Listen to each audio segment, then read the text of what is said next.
जाता है गुरुमुखी लिपि, गुरु अंगद के द्वारा तैयार किया गया था। तीसरे नंबर का गुरु कौन थे? गुरु अमरदास। ठीक है, इनका क्या काम था? इनका बहुत ज्यादा काम नहीं था, लेकिन ये कंटेम्पररी थे मुगल बादशाह किसके? अकबर के। और इनकी एक बेटी थी बीबी भानी। तो बीबी भानी के और इनके पिता जो बीबी भानी के अमरदास थे, इनके साथ अकबर का बहुत अच्छा संबंध था और कई बस्तियां जो है इसको डोनेट में दिया था।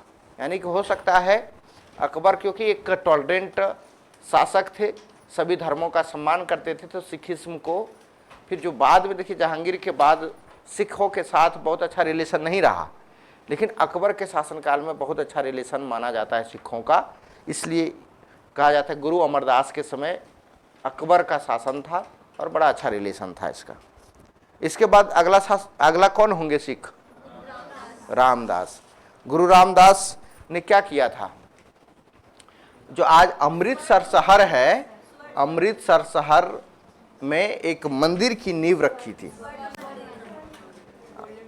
एक तो सबसे पहले इस अमृतसर को बसाने का मतलब रिस्पॉन्सिबिलिटी या तो एक तरह से क्या कह सकते हैं, उसका फाउंडर यही थे गुरु रामदास।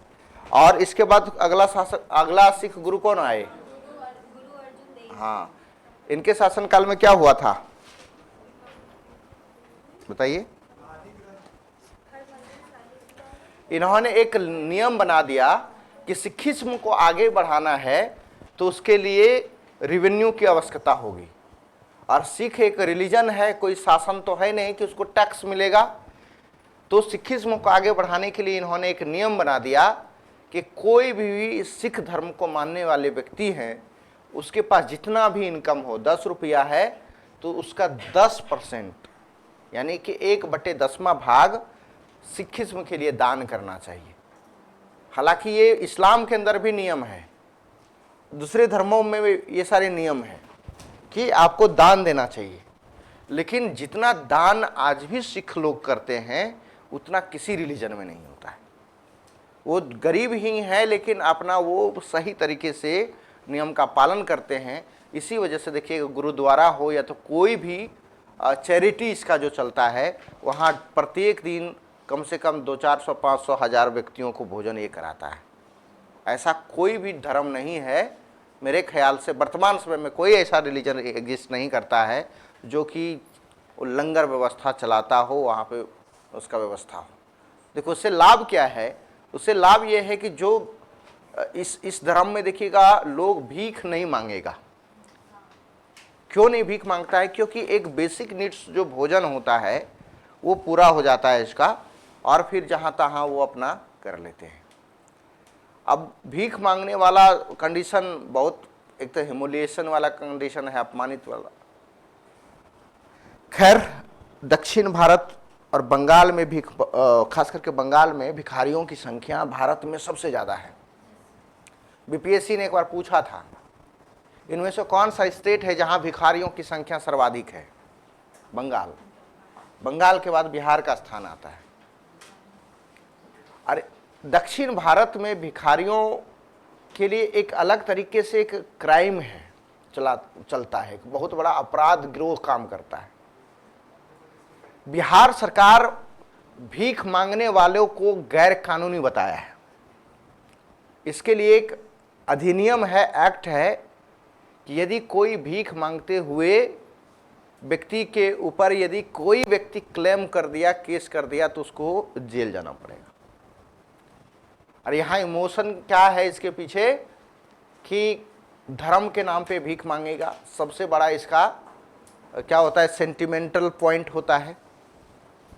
और ऐसा वो इमोशनल बात बोलेगा कि कोई भी व्यक्ति होगा 5 रुपया निकाल करके दे देगा, इसलिए भूख। अरे 5 मैंने एक सिंबॉलिक रूप से मैंने बोला, मतलब 5 रुपया का मतलब नहीं कि 5 रुपया, कई लोग ऐसे हैं कि जो कि और भी डोनेट करते हैं, लेकिन 5 रुपया हो या तो 1 रुपया हो, ये बिहार में भिखारियों को देना एक अपराध है।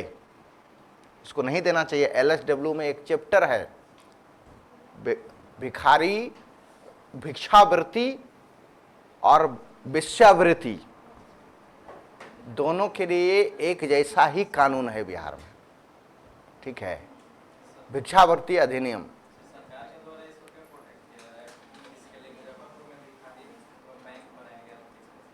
हाँ, इसके लिए सरकार इनिशिएट कर रहा है कि इसको समाज के मुख्य धारा में लाने के लिए, लेकिन इसके पीछे सरकार का थॉट ये है कि ये जो है एक संगठित अपराध है।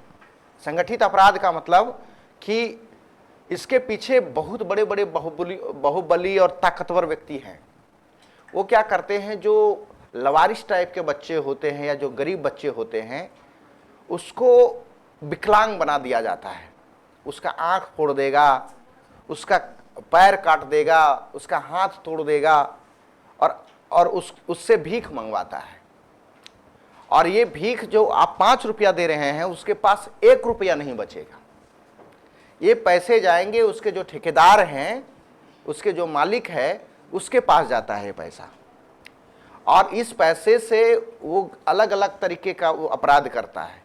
यदि आप मानते हैं आप बहुत ज़्यादा मानवतावादी आदमी हैं, आपने उसको धर्म के नाम पे, उसका स्किल, उसका एक कौशलता है भीख मांगने का, अलग अलग तरीके का शैली है उसके पास, आप उसको दे रहे हैं कि इसके जीवन स्तर बेहतर होगा मेरे द्वारा सपोर्ट करने से, लेकिन उसके जीवन के लिए 1 रुपया भी आपका दिया हुआ दान काम नहीं आ रहा है। वो पैसा उस अपराधियों के पास जा रहा है जो उसको इस तरह के कार्य में धकेला हुआ है। हालांकि इसके लिए बिहार सरकार शेल्टर होम वगैरह सब बनाया है, खास करके जो जिसको क्या बोलते हैं, जिनके माता पिता नहीं होते हैं, लवारिस टाइप के बच्चे, उसके लिए मुजफ्फरपुर में बहुत सारा जो है शेल्टर हाउस वगैरह सब बनाया गया है। और यहाँ के तो लोग ऐसे ऐसे यहाँ के अपराधी लोग हैं कि जो खास करके जो बच्चियाँ उस शेल्टर होम में रहती थीं, सरकार उसको मॉनिटर करता है, उसको रेगुलेट करता है, वहाँ देखता है, लेकिन जैसे ही बच्चियाँ बड़ी होती थी उसके साथ शारीरिक शोषण बढ़ जाता था। और इसमें बड़े बड़े नेता इन्वॉल्व होते थे। मतलब एक तरीके से ऐसे एक रेड लाइट एरिया होता है बंगाल वगैरह में, देखिएगा अंग्रेजों के समय में आया था कि जो प्रोस्टिट्यूशन होता है वो इलीगल है, लेकिन एक अलग सा उसका बना दिया जाता है कि चलो भाई रेड लाइट एरिया है, यहाँ पे सब सोसाइटी के लोग नहीं जाएगा। यदि उधर देख भी लिया तो शर्म से उसका कोई आदमी देख लिया तो बोले कहाँ इधर, भले वहाँ जाए नहीं जाए, लेकिन उसका मतलब क्या बोलते हैं, इज्जत का खबाड़ा निकल जाएगा। लेकिन इसमें आप एक तरह से देखो कि इस तरह के संस्था जो मुजफ्फर वाला जो पूर्व वाला जो घटना था जो सामने आया था, ये इसी तरीके से, मतलब वहाँ पे एक चैरिटी चल रहा है, बच्चों को वहाँ पे रिहेबिलिटेट किया जा रहा है, और वहाँ पे देखो लोग कैसा कर रहा है, उसके शारीरिक शोषण से जुड़ा हुआ मामला था। तो बिहार में भिक्षावृत्ति बैन है और एकदम बिल्कुल नहीं देना चाहिए। और यदि इस तरह की एक्टिविटी आप ये सोच रहे हैं कि नहीं वो गरीब आदमी है, दे देना चाहिए, मदद करना चाहिए, वो गरीब आदमी के पास जा ही नहीं रहा है।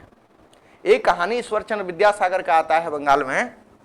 एक व्यक्ति भिक्षा मांगते हुए ईश्वरचंद्र विद्यासागर के पास पहुंचे, तो बोला कि कितना रुपया तुमको चाहिए? बोले मालिक जो भी दे दें हम पेट भर लें। बोला कि 1 दिन हम दे देंगे, लेकिन तुम कितना दिन तक इसका काम करोगे? उसको समझाते हुए 10 रुपये ईश्वरचंद्र विद्यासागर ने दिया था।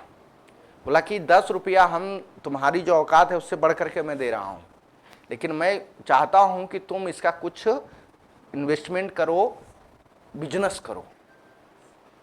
और वो ईमानदार भिखारी था और उसने 10 रुपये का तुरंत जो है केला खरीद लिया बेचने के लिए। केला से धीरे धीरे वही मुर्गी से अंडा, इस तरह करके बढ़ गया उसका बिजनेस, और एक दिन में वो बहुत बड़े फल के व्यापारी बन गए। और कहा जाता है कि जब ईश्वरचंद्र विद्यासागर दोबारा मतलब उससे मुलाकात हुई तो फिर उससे प्रणाम किया और जाकर बोला कि आज मालिक आप ही के वजह से हम यहाँ पे पहुँचे हुए हैं। बहुत बड़े फल विक्रेता बन गए थे। तो कुछ ऐसे लोग होते हैं, ऐसे लोगों को मदद करना चाहिए, लेकिन इतना बड़ा संगठित गिरोह हो चुका है। तो मैं इतना इसलिए बोल रहा हूँ क्योंकि आप लोग यूपीएससी का तैयारी कर रहे हैं और इंटरव्यू बीपीएससी का तैयारी, हमसे पूछा गया था, मेरा एक पेपर LSW भी था, लेबर एंड सोशल वेलफेयर, अब तो ऑप्शनल समाप्त कर दिया गया, उसमें 2 ऑप्शनल पेपर होता था। मुझसे पूछा गया था कि यदि आप डीएसपी बन जाओगे और चाय पीने के लिए किसी चाय दुकान में गए और वहां आपको चाय देने के लिए दिन है सोमवार, और उस दिन एक छोटा सा 8 साल या 10 साल का बच्चा चाय लेकर के आपके सामने आता है, तो एज ए पुलिस ऑफिसर्स आप क्या करोगे? तो आप लोग के दिमाग में कुछ आया ये कंडीशन?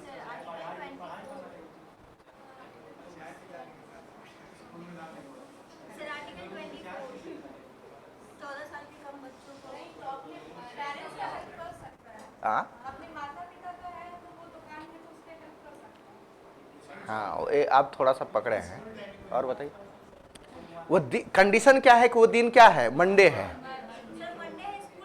हाँ, अब उसमें कंडीशन ये है, आपको ये बताना पड़ेगा कि एक तो हमारे यहाँ एक एक्ट है, वो चाइल्ड लेबर एक्ट, वो कब आया है? 1986 में, ठीक है। और हमारे यहाँ एक एक्ट ये है कि उसमें देखिए आपका फंडामेंटल राइट्स में भी उसको शामिल किया गया है कि 6 से 14 वर्ष के आयु के बच्चे को अनिवार्य रूप से निःशुल्क शिक्षा देना चाहिए। तो ये कंडीशन है। और आपका फैक्ट्री एक्ट भी है 1948 का, उसमें ये बताया जाता है कि 15 वर्ष से नीचे की आयु को किसी भी कारखाने या प्रतिष्ठान में कार्य करना नहीं चाहिए, काम करने का प्रतिषेध है। लेकिन उसमें कुछ लिमिटेशन है। लिमिटेशन ये है कि यदि कोई बच्चा स्कूल आवर्स में ना हो, स्कूल आवर्स माने जिस दिन उसका स्कूल ना हो, उस दिन यदि माता पिता के संरक्षण में यदि कोई कार्य कर रहा है तो अपराध नहीं है, वो गैर कानूनी नहीं है। और दूसरा कंडीशन उसमें यह है कि यदि, क्योंकि अभी चाइल्ड जो एक्टर्स है उसका काफ़ी भूमिका है, जो फिल्मों में काम करता है, सर्कस वगैरह में काम करता है, तो सर्कस में बच्चे इसलिए काम करते हैं क्योंकि बच्चे का जो हड्डी होता है ना बड़ा फ्लेक्सिबल होता है, तो अलग अलग तरीके का वो करतब करके दिखा सकता है सर्कस वाला में।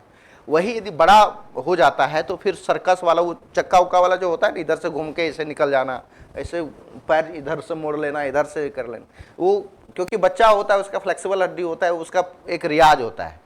तो ऐसे लोग अपने माता पिता के संरक्षण में कर सकते हैं। और उसी तरह से फिल्म जो शूटिंग करता है तो माता पिता के संरक्षण में कर सकता है, लेकिन कंडीशन ये है कि स्कूल आवर नहीं होना चाहिए। तो आपके पास यहाँ पे दो इतना पता हो चुका है, तो एज ए डीएसपी आप क्या करते हो उसको? नहीं, अभी पकड़ना नहीं है, अभी तो मैंने बता ही दिया सारा कंडीशन। हाँ, तो ये पता करना है कि कहीं हॉलीडे तो नहीं है। मान लो कि ये मंडे है तो कि छुट्टी का तो दिन नहीं है, और बाय द वे यदि छुट्टी का दिन नहीं है तो क्या स्कूल का टाइम तो नहीं है। ये दो चीज़ को देख लेना है।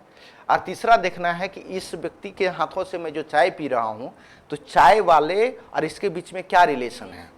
ये तीन चीज़ को देखना है सबसे पहले। इसके बाद फिर अपना रूल्स को देखना है कि इसके लिए रूल्स एंड रेगुलेशन क्या कहता है। और यदि लगता है कि गैर कानूनी तरीके से ये बच्चे को यहाँ पे दुकान पे रखा हुआ है तो सबसे पहले उसको हिदायत देना है जो चाय वाला है कि आप इसको अपने माता पिता के पास पहुंचा दो, और नहीं तो फिर नेक्स्ट बार हम यदि देख लिए तो आपको छोड़ेंगे नहीं, आपके ऊपर कार्रवाई की जाएगी। ठीक है। इसके बावजूद भी नेक्स्ट डे नहीं माना तो फिर आप अप्लाई कर सकते हैं बाल प्रतिषेध अधिनियम 1986 कारखाना अधिनियम के तहत भी बहुत सारा प्रोविजन है ये चीज। ठीक है। तो कौन सा इंदौर जगह है ना, हाँ उसमें भी माना अपराध हो गया 1 जनवरी 2025 से स्टार्ट हुआ। क्या अपराध हो गया है? इंदौर। हाँ वो तो जगह पता चल रहा है, क्या चीज है अपराध हो गया? हाँ तो वो तो बिहार में तो बैन तो है ही ना, वो तो इंदौर है तो अपना अपना अलग तरीके का मान्यता है हर जगह पर। खैर छोड़िए, मैं सिखों के बारे में बता रहा था कि सिखों में ये परंपरा है और बहुत अच्छा परंपरा है। और गोल्डन टेम्पल का निर्माण जो है वह गुरु अर्जुन देव के समय में ही ये बनाया गया था। ठीक है। और इनके समय में एक ग्रंथ की रचना हुई थी जिसका नाम था आदि ग्रंथ। ये सब पूछा जाता है। और ये 5वें नंबर के गुरु थे और इनको डेथ पेनल्टी दिया गया था किनके द्वारा? जहांगीर के द्वारा। इसके बाद फिर से कौन सा गुरु बने? गुरु हरगोविंद। चलिए, अब ये उनके पुत्र थे। किनके पुत्र? गुरु अर्जुन देव के। इनके पिताजी को कौन मारा था? जहांगीर। अब इनके मन में ये था कि भाई हम लोग राजा नहीं है तब तो हम तो चलो धार्मिक कार्यों में इन्वॉल्व हैं, लेकिन हम लोगों के साथ इंटॉलरेंट बरत रहे हैं मुगल, इसलिए वो लोग मयूर सिंहासन पर बैठता है, यानी कि तख्त पर बैठता है, इसलिए बोलते हैं तख्त बदल दो, ताज बदल दो, बेईमानों का राज बदल दो। नारा है ना। तख्त मतलब शासन का राज, गद्दी। तो वो बैठता है तो हमारे धर्म गुरु भी उसी तरीके से बैठेंगे, इसलिए इन्होंने अकाल तख्त का निर्माण करवाया था। हरगोविंद ने अकाल तख्त, यानी कि ये इनके जो गुरु होते थे उसी प्रकार बैठते थे जिस तरह से मुगल बादशाह बैठते थे। और फिर ये चैलेंज करना मुगलों का स्टार्ट कर दिया था। फिर गुरु हरिदास, ये बचपन में ही इनकी मृत्यु हो गई, बहुत ज़्यादा समय तक नहीं रहे। हरिकिशन इसके बाद आते हैं। और मेन है इसके बाद 9th नंबर के सबसे महत्वपूर्ण गुरु तेग बहादुर। गुरु तेग बहादुर गुरु गोविंद सिंह के पिताजी थे। कहा जाता है गुरु तेग बहादुर ने औरंगजेब को उसके रिलीजियस जो पॉलिसी है उसको उन्होंने चैलेंज किया था। औरंगजेब की क्या रिलीजियस पॉलिसी था? इंटॉलरेंट फॉर अदर रिलीजन, दूसरे धर्म के लिए उनका बहुत अच्छा पॉलिसी नहीं था धार्मिक मामलों में। हालांकि उसके एडमिनिस्ट्रेशन में सारे धर्म के लोग देखे जाते हैं। जितना कि अकबर के शासनकाल में राजपूत काम नहीं करते थे, उससे ज़्यादा औरंगजेब के समय में काम करते थे। और जैसे ही बात रिलीजन की आ जाती थी, वहाँ पे इनका इंटॉलरेंट लेवल काफ़ी हाई हो जाता था। और ख़ास करके इन्होंने मुस्लिम वुमेन्स पर भी कई प्रकार के प्रतिबंध वगैरह सब लगाया था। यहाँ तक कि हाँ, कुछ अच्छे इसके पास आदतें भी थी। कई बार धर्म कुछ अच्छी आदत को भी सिखाता है, जैसे कि इन्होंने नशा पे एकदम बिल्कुल प्रतिबंध लगा दिया था। यहाँ तक कि तंबाकू वगैरह जो खाता था उसको भी वो बख्शता नहीं था। और नाच गान वगैरह पर इस्लाम में हराम माना गया है कि जो मनोरंजन का साधन है। लेकिन खुद ये अब एक क्या म्यूजिकल इंस्ट्रूमेंट बजाते थे, काफ़ी फेमस है। क्या बजाते थे ये? औरंगजेब क्या बजाते थे? बीना बजाते थे, बीना। और अकबर क्या बजाते थे? नगाड़ा, नगाड़ा बजाते थे। नगाड़ा ऐसे होता है ना। चलो, ये सब एग्जाम में पूछा जाता है। और जब इसको अपोज किया तो इन्होंने हार नहीं मानी और अल्टीमेटली इसको डेथ पेनल्टी दे दिया गया औरंगजेब के द्वारा। और फिर कहा जाता है कि पटना में ही थे तेग बहादुर जबकि पैदा हुए गुरु गोविंद सिंह, और वो स्थान आज क्या बन गया है? हरगोविंद साहिब पटना सिटी। ठीक है। तो कल ही इनका जो है इनका मनाया गया, उसको हिंदू धर्म में उसको परिनिर्वाण दिवस या तो ऐसे बोला जा सकता है पुण्यतिथि तेग बहादुर का प्रकाश वर्ष के रूप में मनाया गया था। चलिए ठीक है। लास्ट वाला तो हमने बताया ही है, गुरु गोविंद सिंह। इन्होंने कहा कि मैं चारों वर्णों को एक कर देना चाहता हूं। किसने कहा? गुरु गोविंद सिंह। कि यदि मुझे चारों वर्णों के द्वारा हमें मदद किया जाए तो मैं मुगलों को इस देश से खदेड़ दूंगा। ऐसा क्यों बोलते थे? कि इनके पिताजी को मार दिया था। ठीक है। और इन्होंने कहा कि हम सोसाइटी में समानता लाना चाहते हैं, और ये समानता पहले हम नाम से स्टार्ट करेंगे कि सारे पुरुष के नामों में क्या होना चाहिए? टाइटल में सिंह होना चाहिए, और महिलाओं के नामों के बाद क्या होना चाहिए? कौर होना चाहिए। तो ये उन्होंने किया। और 5 चीज अनिवार्य इन्होंने कर दिया था। वो क्या क्या अनिवार्य किया था? कि प्रत्येक सिखों को केस रखना अनिवार्य है, बाल। दूसरा कि एक कच्छा कच्छा पहनना, अभी तो अंडरवेयर कह लो न, उसमें कच्छा। हाँ। तीसरा केस से कंघा था। कंघा यानी कि बाल रखोगे तो कंघी तो करना पड़ेगा हेल्दी बाल होने के लिए, नहीं तो टकला हो जाओगे, बाल जटिया जाएगा। इसके बाद कड़ा, हाथ में कड़ा पहनना अनिवार्य था, और छोटा सा कृपान धारण करना, चाकू रखना, ठीक है। हालांकि लोग तलवार भी रखते थे, लेकिन क्योंकि ये जो समय था ना गुरु गोविंद सिंह का, इस समय तक मतलब एक तरीके से इनको लगा कि यार गरीब लोग, क्योंकि कोई भी नियम बनता है तो यूनिवर्सल बनता है, तो सेना जब रखता ही है तलवार, क्योंकि इनका एक आर्मी बन गया था ना, तो आम लोग कम से कम तलवार ना रखे, कम से कम चाकू जैसा रखे। फिर लॉर्ड डलहौजी के समय में ये चाकू वाला ही खाली अनिवार्य किया था, तब से कोई सिख देखिएगा बड़ा सा तलवार नहीं रखेगा, क्योंकि ये आपका आर्म्स एक्ट के अंतर्गत आ जाता है। लॉर्ड लिटन के समय में तो भारत में आर्म्स एक्ट लाया था ना, भारत में हथियार रखने पर प्रतिबंध अधिनियम, कि कोई भी व्यक्ति ऐसा कोई अब हथियार नहीं रख सकता है जिससे कि किसी दूसरे लोगों की जान की खतरा है, उसके लिए लाइसेंस लेना पड़ जाएगा। तो ये सारा गुरुओं की थी, बहुत ज़्यादा इसमें डीप कुछ नहीं था। इसमें से 2-4 गो गुरु हैं जिनसे कि सवाल बनते रहते हैं, जैसे गुरु गोविंद सिंह, उससे पहले गुरु तेग बहादुर, अर्जुन देव से सवाल बनता है, गुरु अंगद से सवाल बन जाता है, और फिर आपका एक गुरु नानक है तो उनसे बनता ही बनता है। खालसा, वाहिद गुरु दी खालसा, खालसा पंथ एक प्रकार का व्यवस्था है।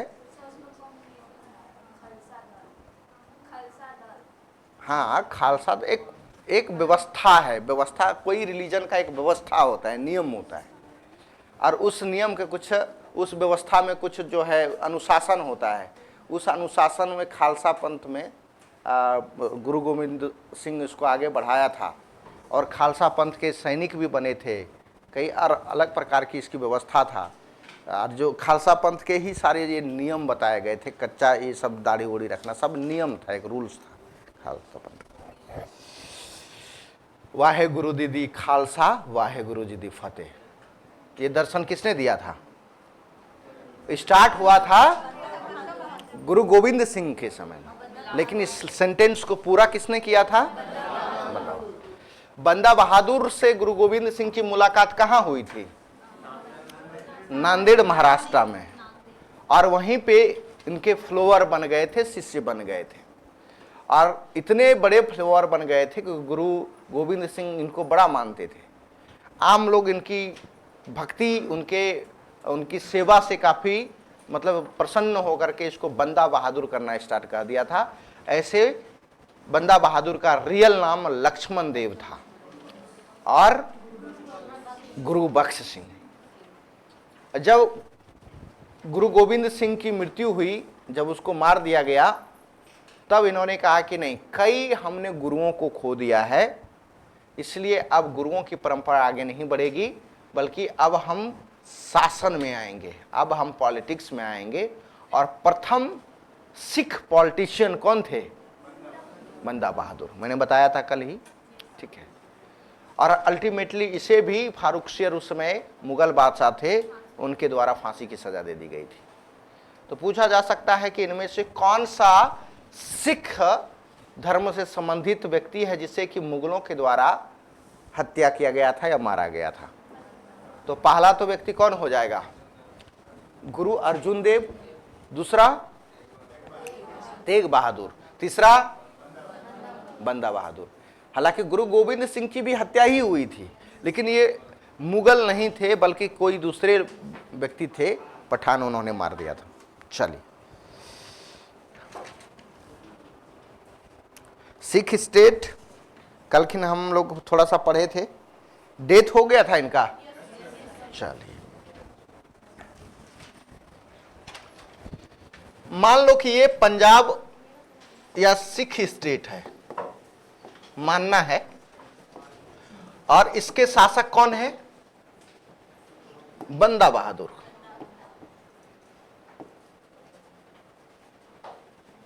बंदा बहादुर, और बाद में इसकी हत्या हो गई, ये मर गए। तो अब ये इतना बड़ा राज्य का क्या होगा? अब इसमें निश्चित है कि शासक मर गए तो कुछ तो एडमिनिस्ट्रेटर लोग तो होंगे जो इसको चला रहे थे, लेकिन इसके सक्सेसर नहीं बन पाए।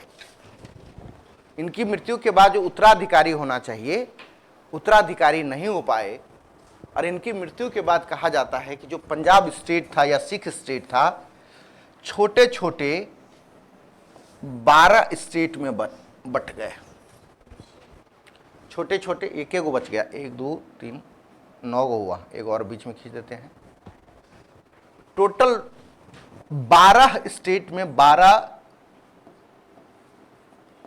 छोटे छोटे राज्यों में बट गया। छोटे छोटे स्मॉल स्टेट में ये डिवाइड हो गया और इस छोटे राज्य को, इस छोटे स्टेट को, स्मॉल स्टेट को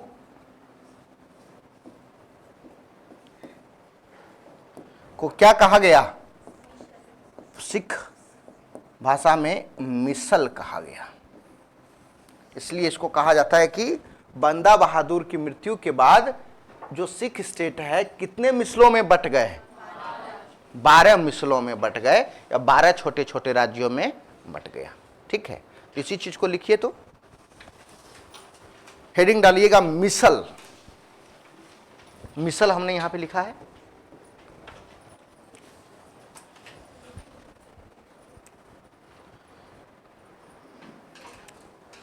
देखिए, आफ्टर द डेथ ऑफ बंदा बहादुर, आफ्टर द डेथ ऑफ बंदा बहादुर,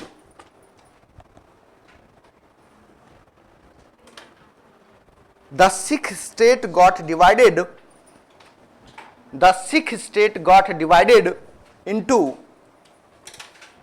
12 small states, 12 small states.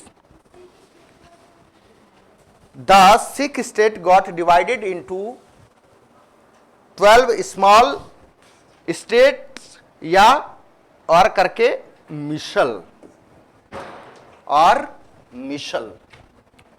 बंदा बहादुर की मृत्यु के पश्चात, बंदा बहादुर की मृत्यु के पश्चात सिख राज्य 12 छोटे छोटे मिसलों या राज्यों में विभाजित हो गया।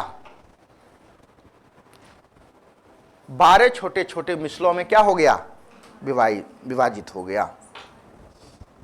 जैसे कुछ का नाम लिख लीजिएगा एग्जाम्पल में।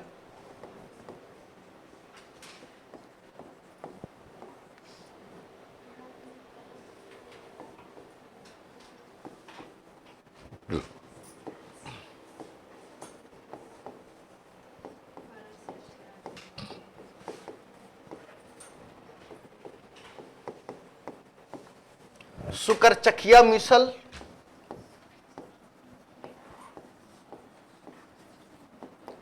भंगी मिसल, आहलूवालिया मिसल,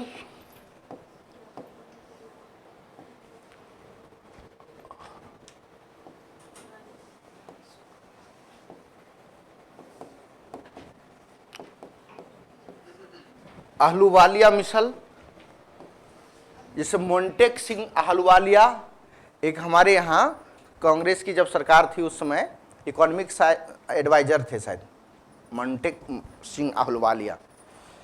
एक करौदा मिशल,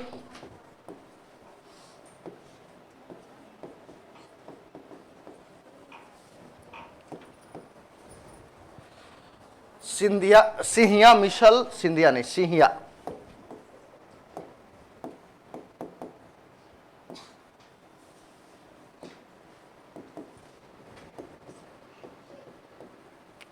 सिंहिया मिशल, ETC कर दीजिए।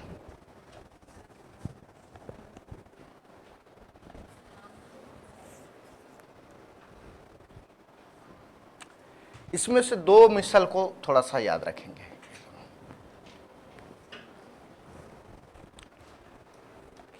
भंगी मिसल इसमें से सबसे पावरफुल मिसल था।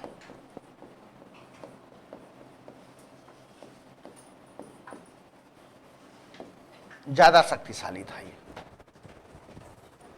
ठीक है।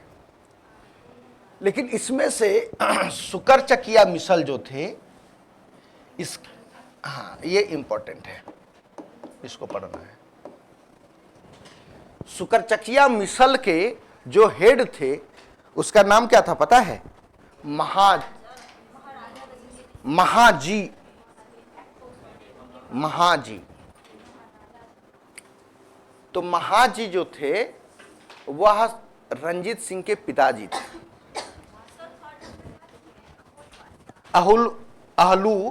अहलूवालिया। अहलूवालिया।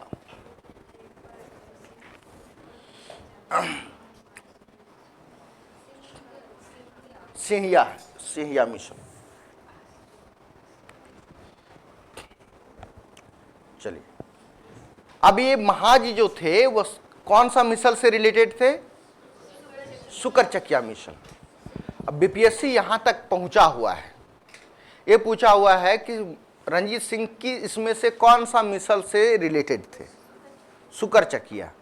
तो शुकरचकिया तक वो पहुंचे हुए हैं, क्योंकि मिसल, वो ये पूछना चाहते थे कि मिसल क्या है, ये सब समझना चाहते थे। ये बीपीएससी ने पूछा हुआ है, तो इसलिए आपको इतना मिसल लिखवा दिए हैं। और इसमें से हो सकता है कि आगे कभी पूछ ले कि इनमें सबसे शक्तिशाली मिसल कौन था, तो भंगी। हाँ, जब इसमें से शुकरचकिया के हेड हो गए रंजीत सिंह के पिता, तो निश्चित है कि अगला हेडिंग क्या होगा? रंजीत सिंह।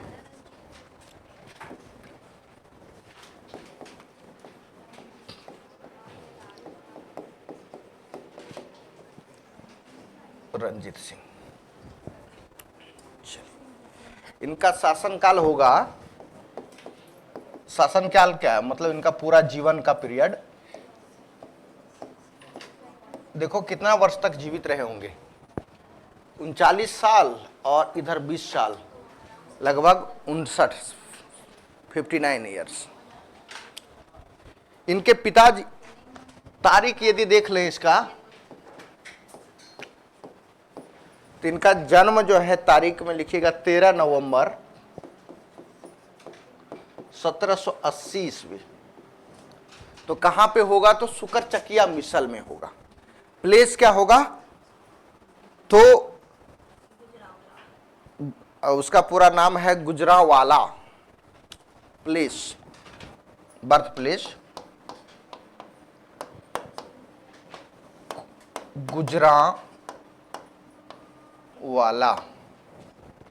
गुजरांवाला, और ये आपका शुकरचकिया मिसल में आता है, लिखिएगा शुकरचकिया मिसल।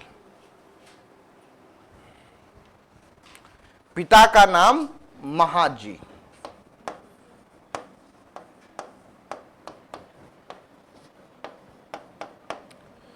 माता का भी लिख लीजिए,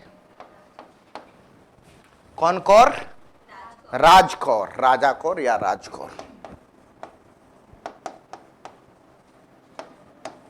राजकौर। चलिए,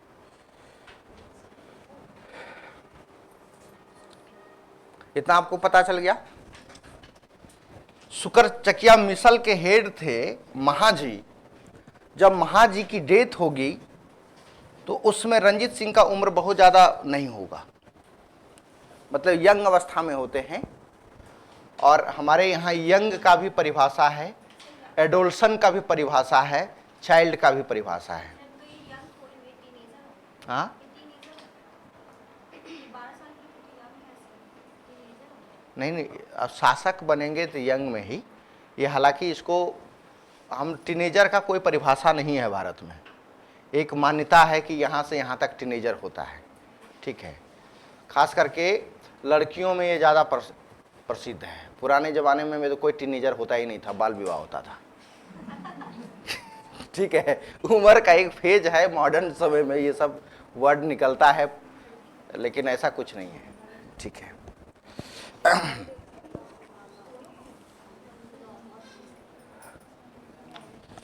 गर्मी से जो है माथा का एक ये कोना दर्द दे रहा है, बहुत ज़्यादा गर्मी है।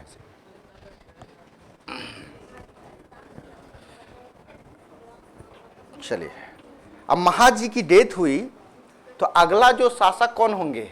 रणजीत सिंह ही होंगे। कहाँ के होंगे? सुकरचकिया मिसल के। और सुकरचकिया मिसल के 12 साल की उम्र में ये जिम्मेवारी संभाल लेते हैं। लेकिन 12 साल तो बहुत छोटा उम्र है। लेकिन 12 साल में जिम्मेवारी संभालने के बाद वो तुरंत मिलिट्री कैंपेन नहीं करते हैं। मिलिट्री कैंपेन करने के लिए, मिलिट्री अभियान करने के लिए थोड़ा बड़ा उम्र होना चाहिए। तो इनका जन्म कब हुआ था? तो ये 80 में हुआ था। तो इन्होंने पहला मिलिट्री कैंपेन करने के लिए लगभग 17 साल तक, मतलब 17 साल का उम्र जब तक नहीं प्राप्त कर लिया, एक तरीके से कहें कि युवा अवस्था के करीब। तो मैं बता रहा था कि भारत में परिभाषा है, चाइल्ड का क्या परिभाषा है?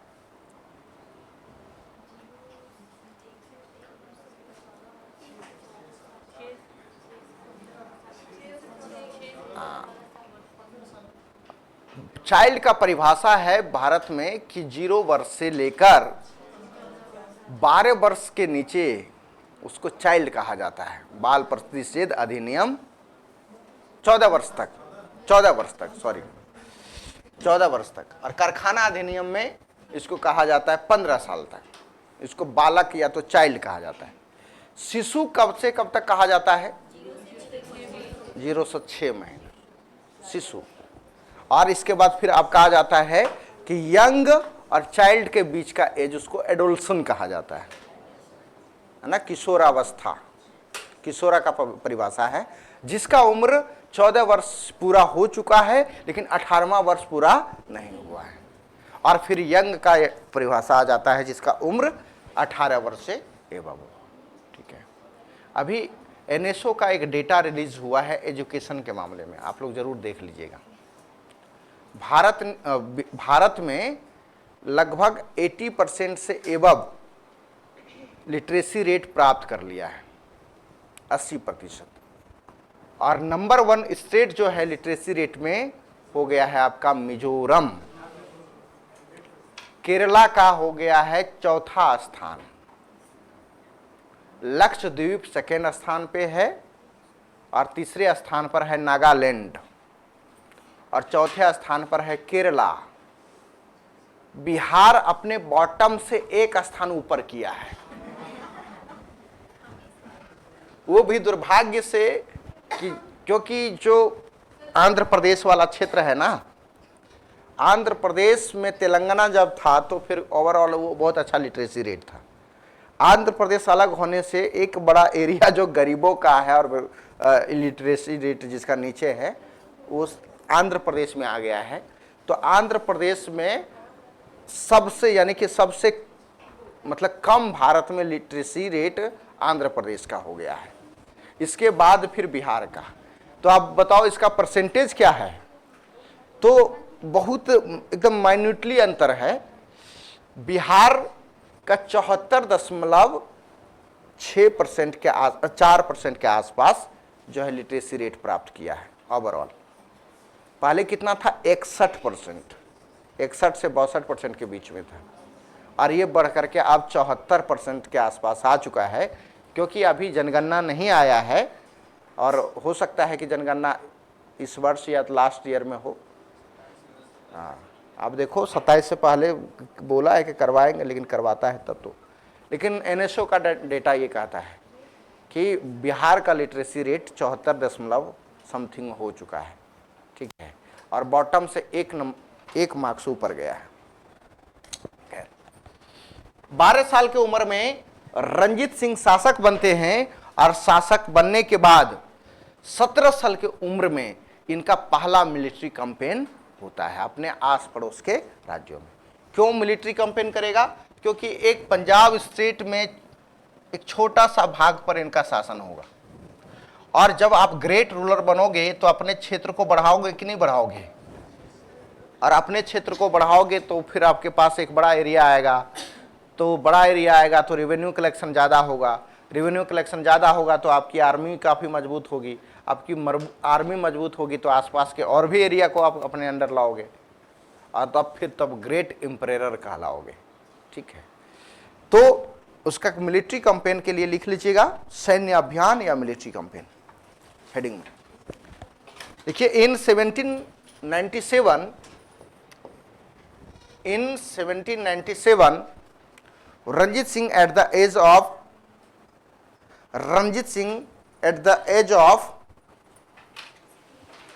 17 या 18 भी लिख सकते हो, हाँ, at the age of 18 carried out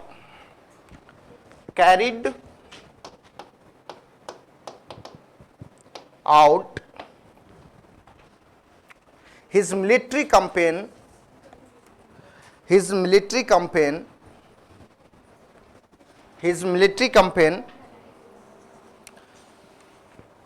लिखिएगा 1797 ईस्वी में रंजीत सिंह ने अपने 18 वर्ष की आयु में 1897 ईस्वी में रंजीत सिंह ने 1797 ईस्वी में रंजीत सिंह ने 18 वर्ष की आयु में सैन्य अभियान किया। तो कहां कहां किया, एग्जाम्पल करके लिख लीजिए।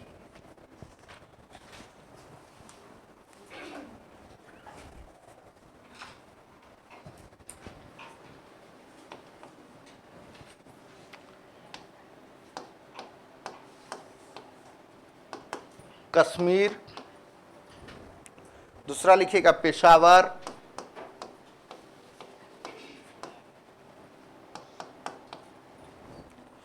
मुल्तान,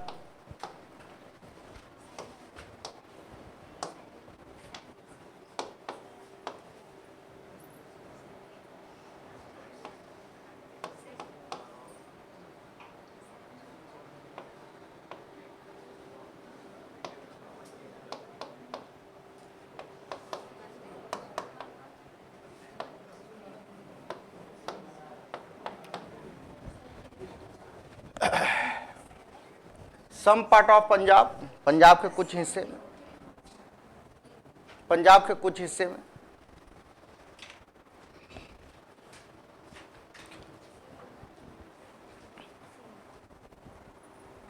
चलिए। आज जिस समय रंजीत सिंह इस अभियान को जीत रहे थे, ये सब विक्ट्री कैंपेन था, जीता हुआ क्षेत्र था, अपने क्षेत्र को बड़ा कर रहा होगा।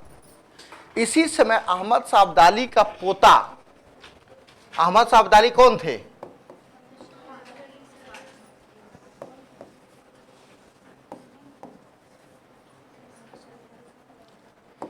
आप पानीपत का 3rd बैटल पढ़ा था ना, वही है, अफगानी मूल के हैं। हालांकि एक्चुअली ये ईरानी थे, लेकिन अफगानिस्तान में काबुल में अपना सेंटर बना लिया था, तो वहीं से अपना जो भी कैंपेन चलाते थे। तो इन्हीं का एक पोता था जिसका नाम था जमान खान। जमान खान ने भी रंजीत सिंह के शासनकाल के दौरान ही इसने भी एक अभियान किया, एक बड़ा मिलिट्री कैंपेन किया अगेंस्ट पंजाब, क्योंकि पंजाब एक बहुत बड़ा रीजन था, कोई इसका बहुत बड़ा एरिया एक पंजाब के रूप में तो नहीं आया था अभी सामने, लेकिन इस क्षेत्र में यानी पंजाब में 12 मिसल थे, तो उस पर उन्होंने हमला किया और आक्रमण करने के बाद बहुत सारे पंजाब के पार्ट्स को जीत लिया। किसने? जमा खान, जमान शाह या कह सकते हैं, या जमा शाह ही कहेंगे ना, ठीक, चलो शाही है, जमा शाह, अब्दुल अहमद शाह की जगह पे ये ठीक है। और जब ये मिलिट्री कैंपेन करेंगे तो इसकी विशेषता ये है कि ये तोप से हमला करते हैं, इसके पास तोप है, इसलिए बोलता है कि बड़ा तोप मार लिए हो क्या, है ना। एक बहुत उसमें विशेषता थी, जिसके पास तोप था वो समझ लो कि उसके पास आज के समय में बड़ा खतरनाक क्रूज मिसाइल था, है ना, बैलिस्टिक मिसाइल, क्रूज मिसाइल, आप लोगों को पता ही होगा। चलो, तो ये जमान शाह जब पंजाब के बहुत बड़े एरिया को जीत लिए, लेकिन ये चिनाब नदी के पास पहुंचे तो पता चलता है कि काबुल में रिवोल्ट हो गया, इसकी राजधानी। हाँ, अरे उन्हीं लोग में शाह होता था,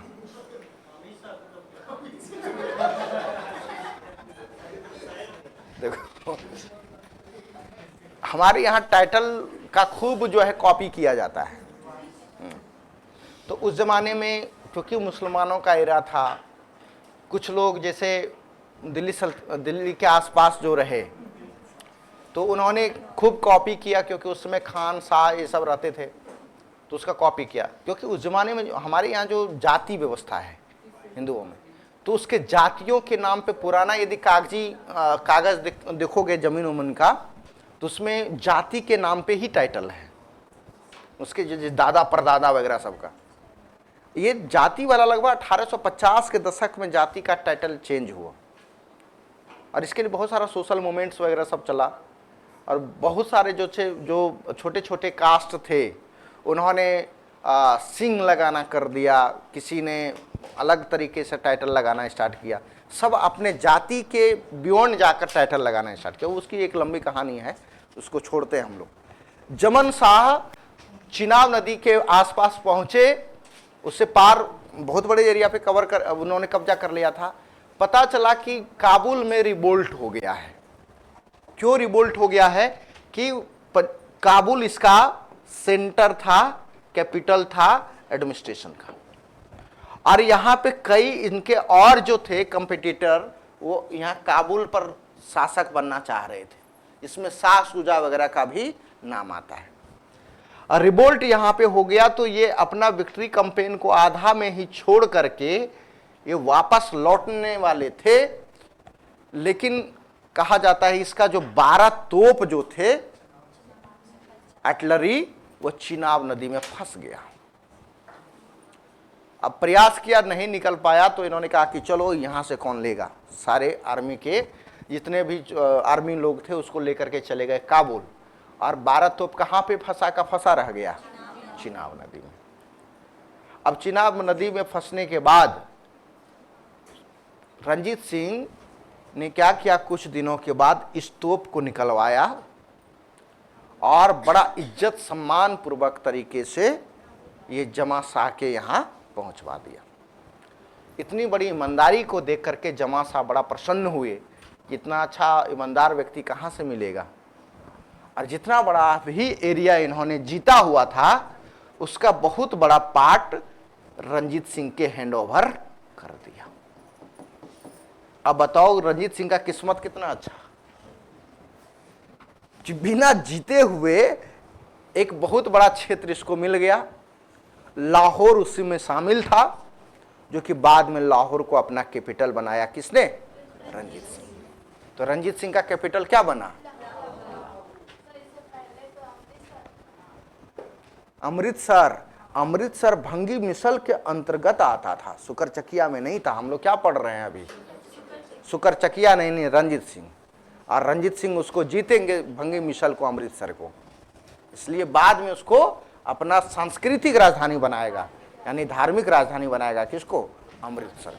ठीक है, चलिए तो हम लोग जमा शाह को हेडिंग देकर कर लिखने वाले हैं। लिखिए तो, जमा शाह। जमा शाह कौन है, चलो लिखिएगा। इन 1798 जमन शाह, कॉमा दे करके कर सकते हैं, ग्रैंडसन ऑफ अहमद शाह अब्दाली। जमन Shah grandson of Ahmad Shah Abdali carried out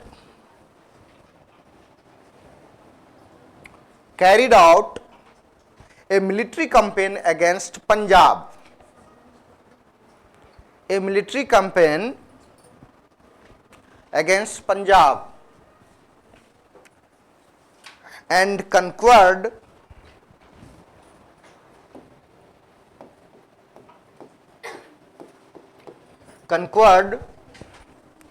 a large area of Punjab including Lahore. Conquered a large area of Punjab including Lahore. देखिएगा 1798 ईस्वी में अहमद शाह अब्दाली के पौत्र, अहमद शाह अब्दाली के पौत्र जमन शाह ने, अहमद शाह अब्दाली के पौत्र जमन शाह ने पंजाब के विरुद्ध एक सैन्य अभियान किया, पंजाब के विरुद्ध एक सैन्य अभियान किया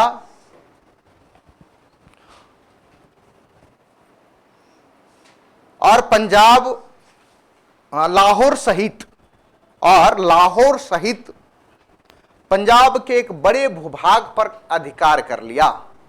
लाहौर सहित पंजाब के एक बड़े भूभाग पर, एक बड़े क्षेत्र पर अधिकार कर लिया।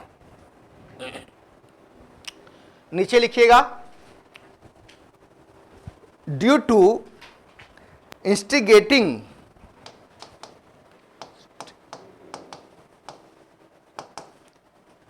मतलब होता है विद्रोह या भड़कना। ड्यू टू इंस्टिगेटिंग रिवेलियन या revolt, instigating revolt in Kabul, in Kabul while Zaman Shah, while Zaman Shah was returning to Kabul, while Zaman Shah was returning to Kabul,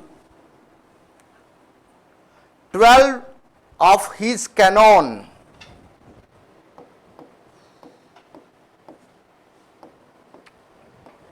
12 of his cannons got stuck in the Chenab river. Stuck, stuck माने होता है फंस जाना। stuck, stuck सी से यहां कर लीजिएगा। stuck कहां पे छूट गया आपका? हो गया, stuck in the Chenab river। देखिएगा, काबुल में विद्रोह भड़कने के कारण, काबुल में विद्रोह भड़कने के कारण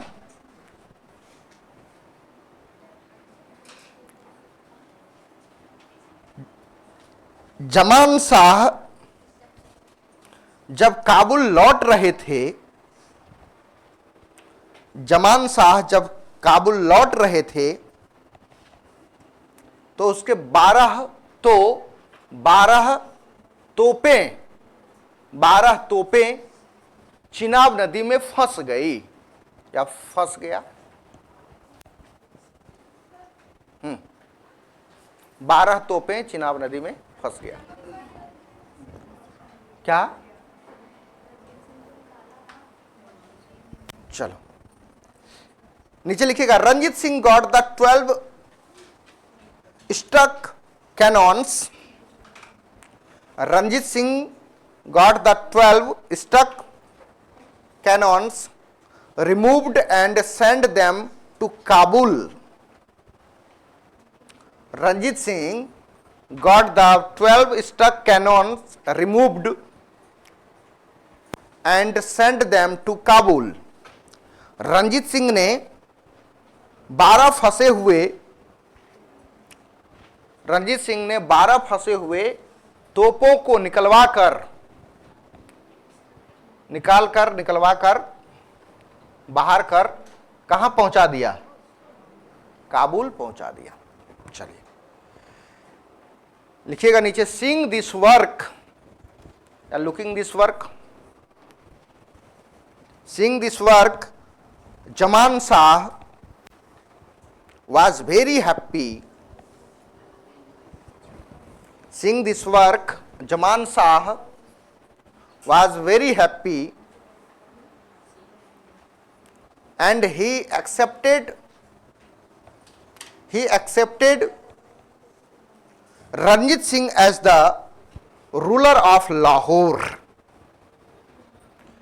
He accepted Ranjit Singh as the ruler of Lahore and gave him the title, क्या? राजा। तो इसका मतलब है कि महाराजा का टाइटल किसने दिया था? लिखिएगा, इस कार्य को देखकर जमान शाह प्रसन्न हुए और उसने रंजीत सिंह को लाहौर का शासक स्वीकार कर लिया। और उसने रंजीत शाह इस कार्य को देखकर जमान शाह प्रसन्न हुए और रंजीत सिंह को लाहौर का शासक क्या कर लिया? स्वीकार कर लिया।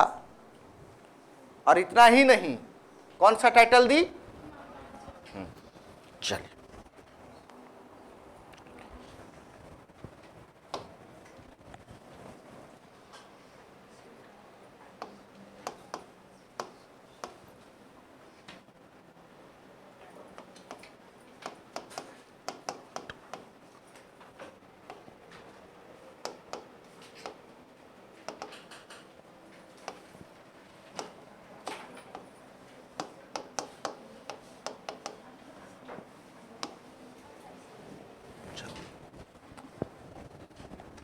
लिखिएगा रंजीत सिंह का अन्य मिलिट्री कंपेन, और उसमें एक दो करके लिखते हैं, ऐसे करके।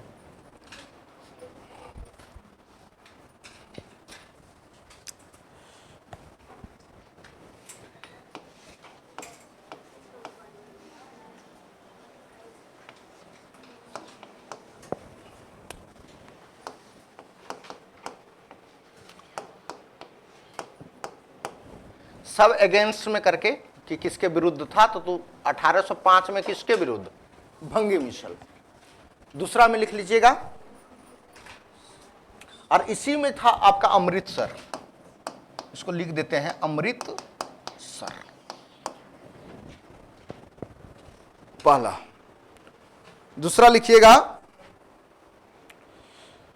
मालेरकोट, फरीदकोट और अंबाला।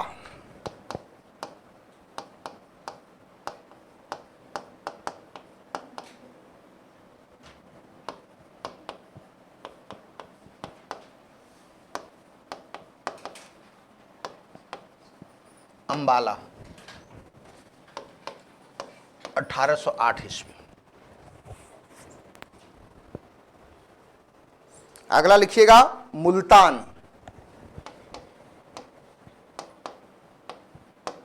1818 ईस्वी। अगला लिखिएगा कश्मीर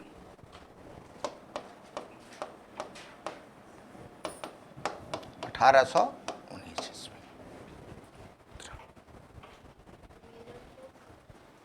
मालेरकोट, फरीदकोट और अंबाला, स्पेलिंग देख लीजिएगा आप लोग, सही है कि नहीं।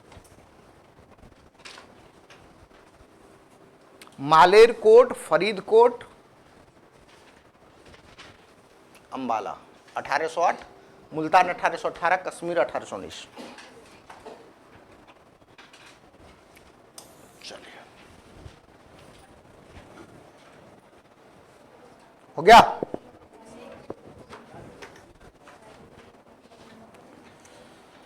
तो इसका मतलब रंजीत सिंह का क्षेत्र जो है, एरिया काफी बड़ा हो गया होगा, लाहौर तक, वहां तक पहुंच गया। अब देखो,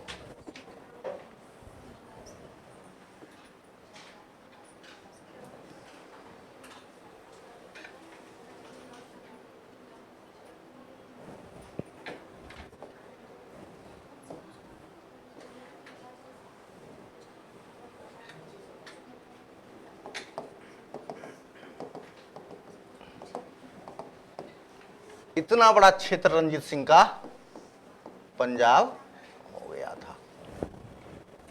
ठीक है,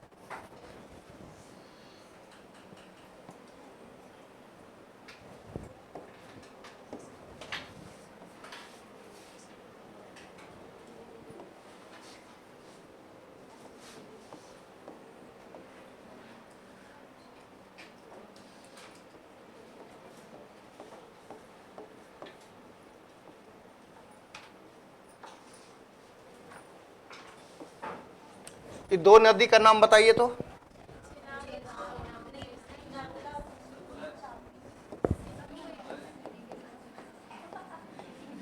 ऊपर वाला इंडस, इंडस का ही एक ट्रिब्यूटरीज है, ये होगा आपका सतलज। ठीक है, सतलज आपका हिमाचल प्रदेश का से निकलती है। ठीक है, अरे ये बड़ी सहायक नदी है सिंधु का, हालांकि झेलम से छोटी है। अब देखो,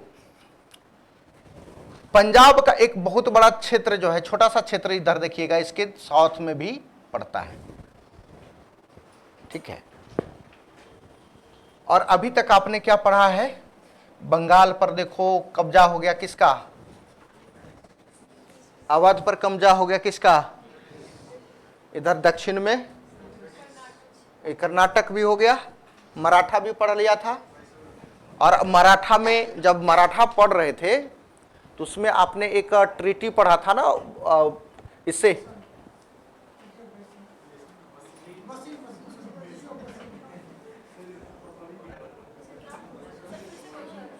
अरे जो मुगलों के साथ ट्रीटी हुआ था, बोला था कि हम प्रोटेक्शन करेंगे, पेशवा जो थे बाजीराव फर्स्ट, बालाजी बाजीराव के समय में कौन सा ट्रीटी था, मेरे माइंड से निकल गया है, थोड़ा देख लो, चेक कर लो तो उसको, जो बोला था कि हम प्रोटेक्ट करेंगे दूसरे के आक्रमण से।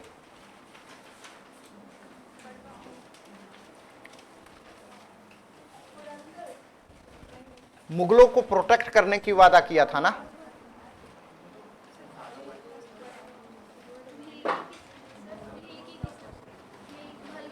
हाँ, भल्की की ट्रीटी ऑफ भल्की, ट्रीटी ऑफ भल्की के तहत यह कहा गया, क्योंकि मुगल शासक उस समय कमजोर हो गया था, और भल्की की ट्रीटी में यह था कि मुगलों पर कोई बाहरी एलिमेंट्स अटैक ना कर पाए, इसकी जिम्मेवारी कौन लेगा, पेशवा लेगा। और बालाजी बाजीराव तक उसका सीमा कहां तक पहुंच गया था, पंजाब। अब जब आप देखो ब्रिटिशर्स के द्वारा पूरे पेशवाओं को पराजित कर दिया जाएगा 1818 तक, तो इसका सीमा रेखा कहां पे पहुंच जाएगा, पंजाब तक पहुंच जाएगा, छोटे मोटे सारे शासकों को पराजित करके। लेकिन ये 1818 का भी समय नहीं है, लेकिन धीरे धीरे पंजाब की ओर ब्रिटिशर्स बढ़ रहा है। लेकिन पंजाब में शासन किसका है, चलो समय है आपका 1809 ईस्वी का, 1809। और इसमें बंगाल के एक गवर्नर हैं जिसका नाम है लॉर्ड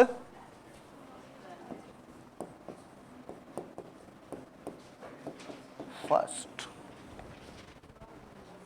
लॉर्ड मिंटो फर्स्ट। आप लोग को रिमाइंड कराएं कि जब 1909 होगा उस समय भी बंगाल के, उसमें बंगाल नहीं मतलब भारत के जो आपका गवर्नर जनरल होंगे, या तो वायसराय एक तरह के हैं, इस समय तक वायसराय हो जाएगा, ये होगा लॉर्ड मिंटो सेकंड।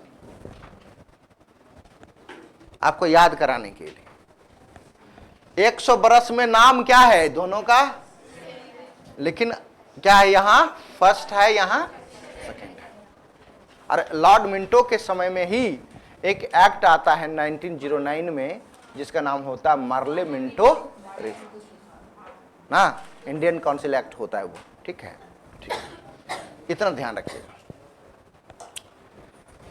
इससे पहले एक और आपको ईस्वी याद कराते हैं, वो समय है 1807। उससे पहले एक और ईस्वी आपको याद कराते हैं, 18 बोल रहे हैं, 17। ओह,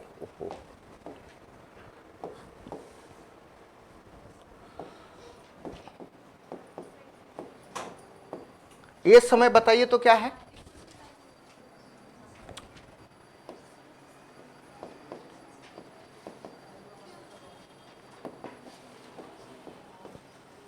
भुला गए साहब,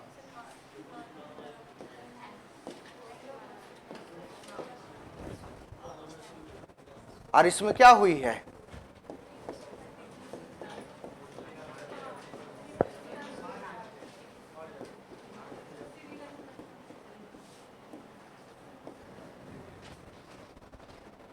फोर्थ में मारा जाता है।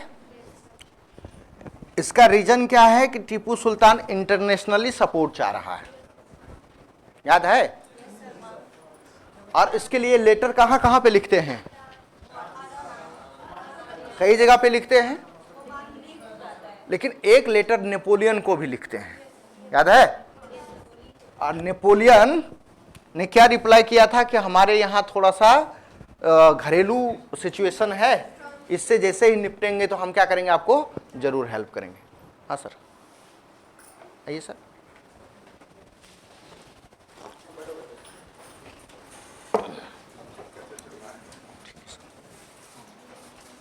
आप लोग कैसे हो? किसी को कोई कोचिंग से शिकायत है क्या? कोई प्रॉब्लम है आप लोग को? कोई चीज़ से संबंधित क्लास में या कोई और वगैरह वगैरह जो स्टाफ द्वारा या टीचर द्वारा या किसी के द्वारा? निर्भय होकर के बोलो, कोई डरने की बात नहीं है। आज तुम लोग अगर कोचिंग के बारे में कुछ नहीं बताओगे तो हमको तो कुछ पता चलेगा नहीं। ये कोचिंग 200% बच्चों के लिए समर्पित है, समाज के लिए समर्पित है। तो जो भी तुम लोग के बीच में अगर कोई घटना होती है, जैसे उदय सर है, अगर अच्छा नहीं पढ़ाते हैं तो तुम भी ना बताओगे, या कोई ऐसा टीचर में प्राण नहीं गंवाना है, सही चीज़ बताना, क्योंकि उसी के लिए हम बैठे हुए हैं। ठीक है, बोलो। कितना पैसा लिया जा रहा है? कुछ बच्चों से 100 लिया जा रहा है और आई कार्ड चेंज करने पे भी पैसा लेते हैं। कितने लोग से लिया गया है?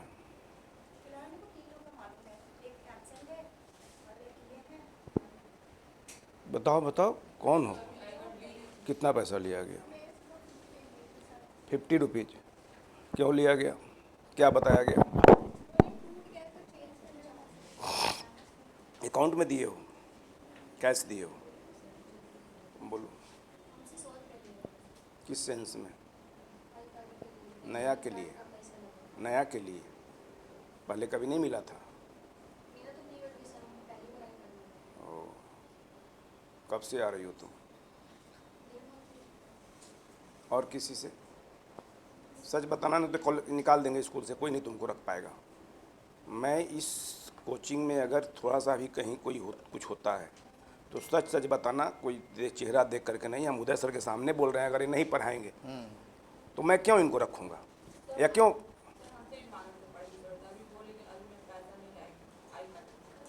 कितना?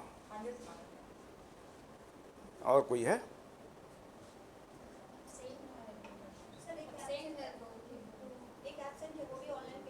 मेरा कहने का मतलब, अगर इस कोचिंग में पढ़ना है तुम लोग को तो एकदम इनोसेंटली, ईमानदारी से कोई चीज़ बताना। अगर थोड़ा सा इफ बट दिस डेट होगा, आप लोग उसका भुगत भोगी होगे। सच को आप न बताओगे। सर, हम तो, मैं भगवान नहीं हूँ, भगवान भी सच नहीं जानते हैं। ठीक है, तो कोचिंग में 200% हम लोग पारदर्शिता के साथ इस कोचिंग को चला रहे हैं। जब मैं खुद इतना फॉरगो कर रहा हूँ, इतना त्याग कर रहे हैं, इतना सेक्रीफाई कर रहे हैं। ठीक है, हम जो भी हैं उनको इज्जत से एक्सेप्ट करेंगे और हर कुछ करेंगे बच्चों के लिए, आउट ऑफ वे जाए करेंगे। जो किसी का गार्जियन नहीं करता है उतना हम लोग करने के लिए तैयार हैं। लेकिन आप लोग ईमानदारी से पढ़ो, तैयारी करो और कोचिंग के प्रति ईमानदार बनो। ठीक है, बहुत ज़्यादा हम कुछ नहीं बोलना चाहते हैं। एक ही बात कहेंगे, इस कोचिंग के प्रति ईमानदार बनोगे, कोचिंग बहुत आगे जाएगा। और तुम्हारे जैसे सैकड़ों बच्चे यहाँ आएंगे और अपना भविष्य तराशेंगे, समझे? अगर तुम लोग को चाहती हो कि हाँ हम लोग कोचिंग को बर्बाद कर दें, कोचिंग बर्बाद हो जाए, तो तुम्हारी इच्छा। सच नहीं बताओगे, कोचिंग ख़त्म हो जाएगा। करप्शन बढ़ता है सच को छुपाने से, समझे? तो तुम लोग क्यों नहीं बताई? कितने दिन से ये घटना चल रही है? तो हम तो खुला बोले हुए हैं, मेरा नंबर सबके पास होगा, या टीवी पर भी है, बैनर पर भी है। कोई भी बात हो मेरे हमसे बात कर लो, बात बताओ सच्चाई। क्या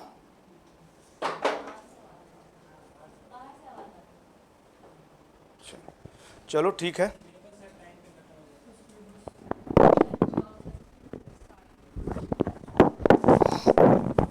और किसी को कोई डरना नहीं है। अब बहुत सारे सब्जेक्ट का सिलेबस बचा हुआ है सर, जैसे ज्योग्राफी हो गया, बिहार रिलेशन हो गया, करंट अफेयर हो गया सर, साइंस में भी बहुत कुछ बचा हुआ है, इकोनॉमिक्स। चलो ठीक है, संडे को वो हम तो अब टीचर मीटिंग का होगा उसमें सर। ठीक है, सैटरडे संडे को हम लोग मीटिंग करते हैं। उसको अब मीटिंग आएंगे तो जो सर जो भी हो प्रॉब्लम बताओ, इंडिविजुअल हो, जनरल हो, कॉमन हो, समझे कि नहीं, वो ज्योग्राफी बताओगे। बहुत जल्दी स्टार्ट होने वाला है, शायद आप लोग को पता ही होगा, नेक्स्ट वीक से। बच्चा ही बहुत कम है। पता नहीं।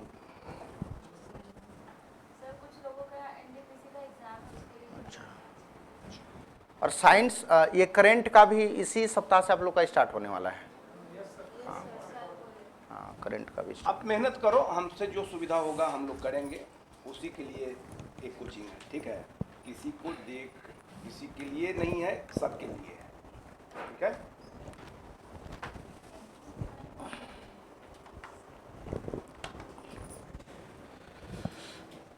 चलो, ये वाला मैंने बताया था कि नेपोलियन को खत लिखा था। नेपोलियन ने कहा कि अभी हम थोड़ा घरेलू समस्या में फंसे हुए हैं, इसके बाद जैसे ही हम यहाँ से ठीक होंगे तो आपको मदद करेंगे। लेकिन 1799 में क्या हो गया, टीपू सुल्तान की हत्या हो गई। लेकिन ये लेटर मिला था ना किसको, नेपोलियन को। इसका मतलब है कि नेपोलियन और टीपू सुल्तान के बीच में बहुत अच्छा रिलेशन रहा होगा, तभी तो कोई ऐसे ही थोड़ो हेल्प करने के लिए कोई कहता है। टीपू सुल्तान के पिताजी जो हैदर अली थे, उनका भी रिलेशन फ्रांसीसियों के साथ क्या था, बहुत अच्छा था, क्योंकि डिंडीगुल में उन्होंने 1755 में अपना पहला मॉडर्न आर्म्स फैक्ट्री जो इस्टेब्लिश किया था, तो किसके सहयोग से किया था, किसके हेल्प से, फ्रांसीसियों के सहयोग से। ठीक है, अब देखो, टीपू सुल्तान की मृत्यु के बाद 1807 ईस्वी में नेपोलियन ने कहा कि नहीं, अब तो मृत्यु हो गई, उस अंग्रेजों को सबक सिखाना है। अंग्रेज कहां पे है, भारत में है। और 1807 ईस्वी में इन्होंने नेपोलियन और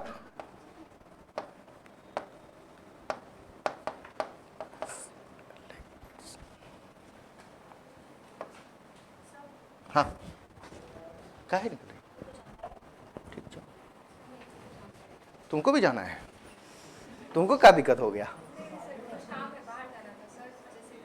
अच्छा ठीक, बैठो। जार अलेक्जेंडर, कहाँ के जार, रसिया के। इन दोनों के बीच में एक ट्रीटी हुई और उस ट्रीटी का नाम था ट्रीटी ऑफ तिलसित। क्या नाम था, ट्रीटी ऑफ तिलसित। और इसमें इन दोनों के बीच में यह डिसीजन लिया गया कि दोनों मिलकर के भारत को इन्वेड कर लेंगे, जीत लेंगे। जीत लेंगे क्यों, क्योंकि वहां पर किसका शासन है अभी, ब्रिटिशर्स को डिफीट कर देंगे। अब जैसे ही ये खबर पहुंची कि दोनों के बीच में, नेपोलियन और अलेक्जेंडर के बीच में एक ट्रीटी हो चुका है 1807 ईस्वी में, कौन सा ट्रीटी, तुरंत भागे भागे गए। अब बताओ एक चीज, तो भारत का ज्योग्राफिकल लोकेशन देखो, यहां पे क्या है, अरे पानी है ना, यहां पे क्या है, अरे यहां तो कुछ नहीं है मैप के। चलो, तो रसिया कहां पे होगा, ऊपर में है, फ्रेंच तो दूर में है, चलो वहां वो तो आ जाएगा आपका पानी वाला जहाज से। लेकिन पानी वाला जहाज से यदि अटैक करता है नेपोलियन, तो कभी भी ब्रिटिशर्स से जीत नहीं पाएगा, क्योंकि नेपोलियन का सबसे बड़ा वीकनेस क्या था, उसका नौसेना या नेवल सिस्टम बहुत ज्यादा मजबूत नहीं था। इसलिए इन दोनों ने मीटिंग में संधि में, ट्रीटी में ये कहा कि हम लोग जो है ना ये ग्रांड अटैक करेंगे, मतलब लैंड से अटैक करेंगे इंडिया पे। ये जब खबर मिली ब्रिटिशर्स को, तो ब्रिटिशर्स पगलाएगा कि नहीं पगलाएगा कि यार ये देखो ये हमारे विरुद्ध ऐसा कॉन्स्पिरेसी चल रहा है। अब दौड़े दौड़े 2 साल के बाद पहुंचे किसके पास? रंजीत सिंह के पास। किसने भेजा? लॉर्ड मिंटो फर्स्ट ने अपना एक प्रतिनिधि भेजा जिसका नाम था चार्ल्स मेटकॉफ। क्या नाम था? Charles Metcalfe. और चार्ल्स मेटकॉफ को कहा कि आप रंजीत सिंह के साथ जाकर के एक ट्रीटी करो। वो ट्रीटी ये कि बाय द वे यदि उधर से आक्रमण होता है किसका? नेपोलियन और जार का, तो हम दोनों की सेना, किसकी सेना? रंजीत सिंह की सेना और ब्रिटिश ईस्ट इंडिया कंपनी की सेना दोनों मिलकर के क्या करेंगे? उससे फाइट करेंगे, क्योंकि आक्रमण तो इधर से ही होगा ना। यहां पे किसका शासन है? रंजीत सिंह का। ये ऑब्जेक्टिव था। और वो ट्रीटी कहां पे हुई? अमृतसर में हुई। इसलिए इस ट्रीटी का नाम क्या पड़ गया? Treaty of Amritsar. तो हेडिंग डालिए, ट्रीटी ऑफ अमृतसर, अमृतसर की संधि।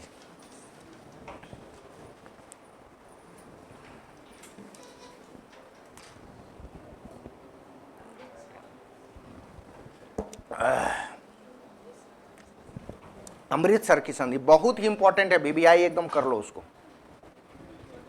अमृतसर की संधि, इसका तारीख भी लिखना है, 25 अप्रैल 1809।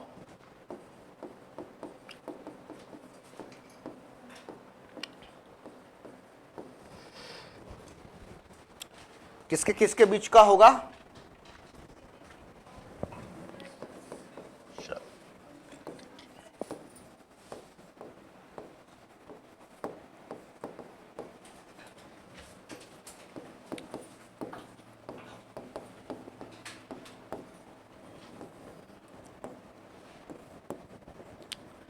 ब्रिटिश ईस्ट इंडिया कंपनी, इधर कौन?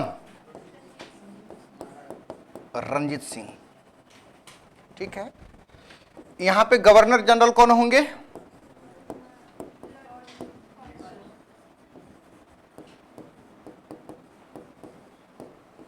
फर्स्ट। इस संधि करने के लिए जो रिप्रेजेंटेटिव जाएंगे उसका नाम क्या होगा?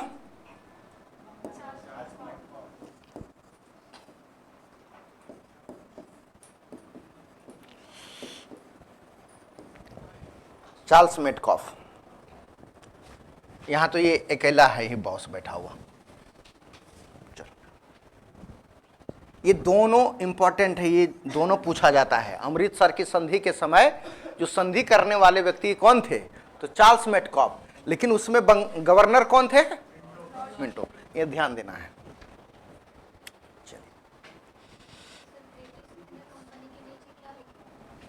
हाँ, इसके यहाँ बंगाल के गवर्नर जनरल, इसलिए देखो बंगाल गवर्नर जनरल, ऐसे ऐसे तो जी भी हम कह सकते हैं, governor general of Bengal.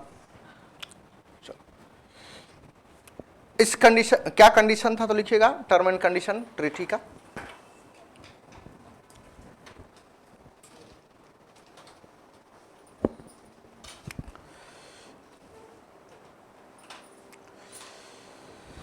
Condition ये था, मैप को फिर से देखो यहां,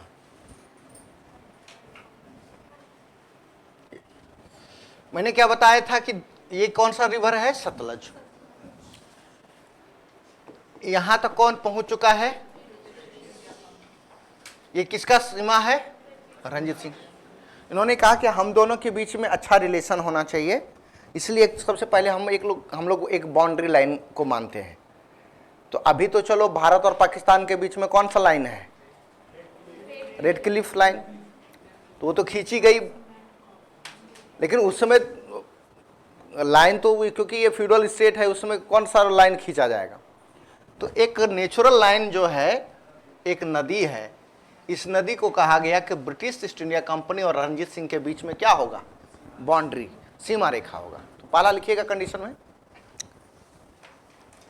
both sides accepted Sutlej river as their boundary line. Both side accepted Sutlej river as their boundary line या बॉर्डर लाइन। पहला हो गया। हिंदी में लिखिएगा, दोनों पक्ष ने सतलज नदी को अपना सीमा रेखा स्वीकार किया। दोनों पक्ष ने सतलज नदी को सीमा रेखा स्वीकार किया। दूसरा लिखिएगा,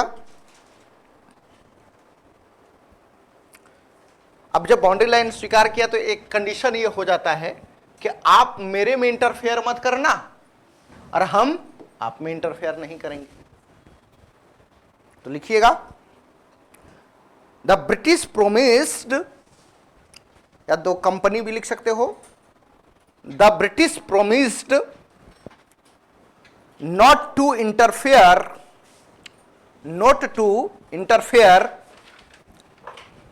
to interfere across the Satluj river,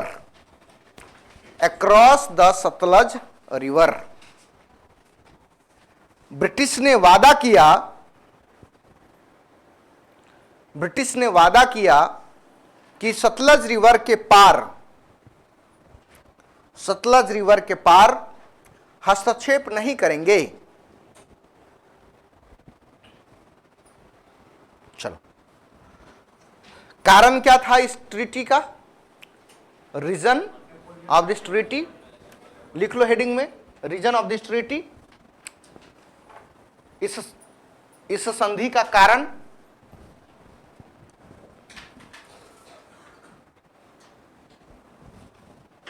इस संधि का कारण में आप लिख देना ट्रीटी ऑफ तिलसित। ट्रीटी ऑफ तिलसित कब? 1807। किसके किसके बीच में हुआ था? इस तरह से बना देना, नेपोलियन तिलसित, TILSIT, हिंदी में ऐसे लिखना, तिलसित।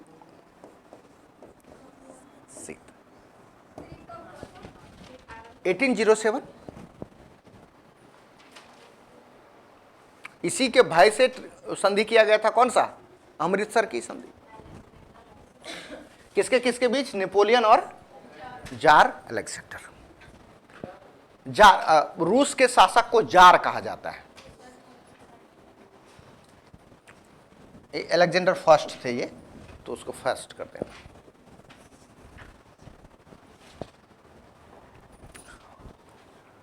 ऑब्जेक्टिव क्या था इस ट्रीटी का? तो नीचे लिखिएगा, objective invade India by road. Invade India या invade on India by road. Invade on India by road, Bharat पर सड़क माध्यम से क्या करना? आक्रमण। भारत पर हाँ, स्थल मार्ग से या सड़क मार्ग से क्या करना? आक्रमण करना। अच्छा, एक सवाल मन में आएगा कि संधि तो हम लोग सुनते हैं कि जब दोनों पक्ष बराबर होता है या तो युद्ध होता है तब होता है, तो ऐसा कौन सा जरूरत पड़ गया था रंजीत सिंह से कि उसके साथ अमृतसर की संधि करनी पड़ गई? अच्छा, यदि संधि किया भी तो उससे पहले और भी कोई विकल्प तलाशा जा सकता था। डायरेक्ट इसको पराजित करके पूरे पंजाब एरिया पर ये कब्जा कर लेता, डायरेक्ट वहां पे बाउंड्री पर ही वहां पे फाइट करता ब्रिटिशर्स। लेकिन इसका कंडीशन है, देखो कंडीशन क्या है। दो पक्ष है, ये है रंजीत सिंह और ये है British east India company. British east India company के पास जो आर्मी है ना, उस समय नंबर 1 आर्मी है। Number 1 army. और इसके पास जो आर्मी है ना, नंबर 2 आर्मी है।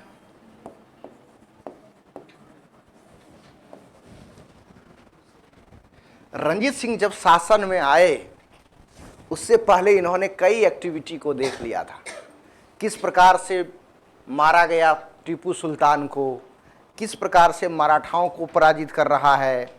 हालांकि प्रथम तो युद्ध हो ही गया था, सेकेंड भी हो गया था। उसको पता था कि कहीं ना कहीं ब्रिटिशर्स मेरे पास भी आएगा, इसलिए रंजीत सिंह ने ब्रिटिश ईस्ट इंडिया कंपनी से बचने के लिए उन्होंने आर्मी को इतना मॉडिफाई कर दिया था, इतना स्ट्रॉन्ग कर दिया था कि एक समय में रंजीत सिंह एशिया का दूसरी सबसे नंबर 1 फौज थी उसके पास। एशिया का नंबर 2 फौज किसके पास थी? नंबर 1 किसके पास? हम नंबर 1 और नंबर 2 के बीच में कभी यदि लड़ाई हो तो ये जरूरी है कि कौन जीतेगा? संभावना एक बन सकता है कि नंबर 1 जीतेगा, लेकिन नंबर 2 हार जाएगा इस बात की गारंटी भी नहीं है। हो सकता है कि उसको डिफीट कर दे, थोड़ा ही कर। तो ऐसा क्यों उन्होंने नंबर 2 बना लिया था? क्योंकि रंजीत सिंह ने अपने आर्मी में मॉडर्नाइजेशन किया था, दुनिया के बेस्ट आर्मी उसके ऑफिसर्स को विदेशों से इंपोर्ट किया था। इसके आर्मी के ऑफिसर्स देखो इटली के थे, इसके आर्मी के ऑफिसर्स फ्रांस के थे, इसके आर्मी के ऑफिसर अमेरिका के थे, इनके आर्मी के ऑफिसर्स भारत के भी लोग थे। यानी कि एक तरीके से रंजीत सिंह ने अपने फौज में, अपने आर्मी में इंटरनेशनल क्वालिटी के ऑफिसर्स को क्या किया था? शामिल किया था। तभी उसके सेना में क्या आया? मजबूती आया और अलग अलग डिपार्टमेंट इन ऑफिसर्स को सौंप दिया था। तो अगला हेडिंग जो हम लोग लिखने वाले हैं, लिखिएगा Ranjit Singh army. Ranjit Singh army,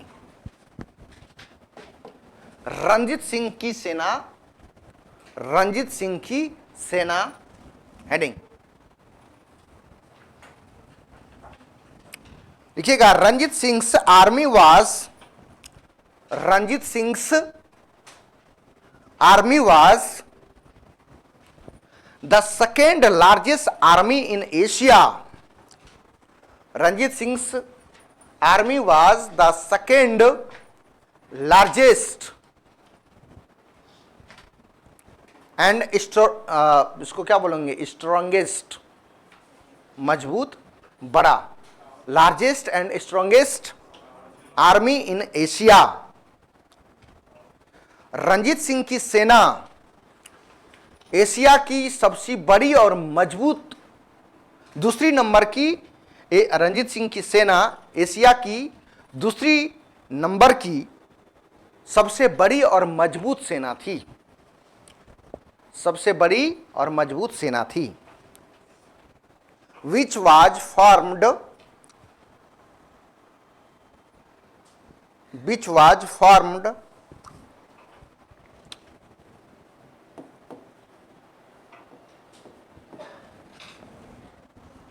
in 1822,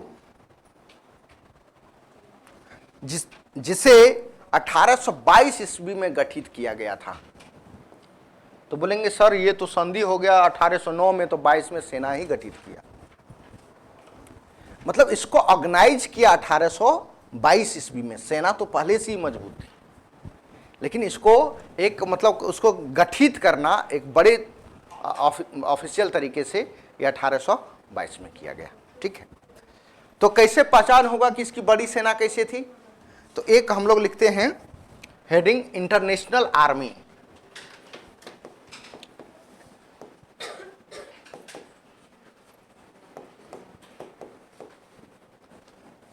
और एक टेबल बनाते हैं। इस टेबल में लिखिएगा यहां पे ऑफिसर,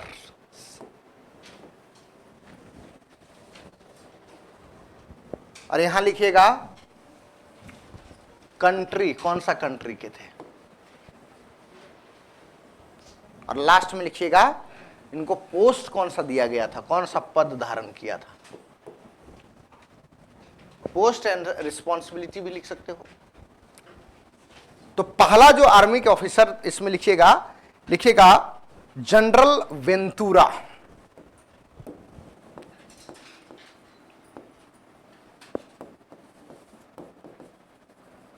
जनरल वेंतुरा कहां के थे?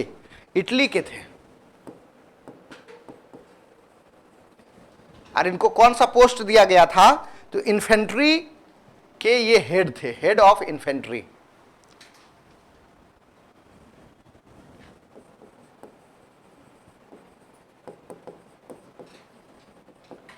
Infantry, head of infantry.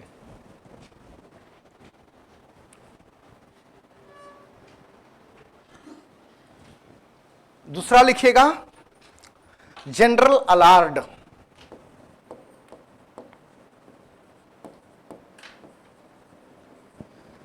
ये कहां के थे? तो ये फ्रेंच के थे। और इनको कौन सा जिम्मेवारी दी गई थी? तो हेड ऑफ हॉर्समैन, घोड़ा के प्रमुख थे।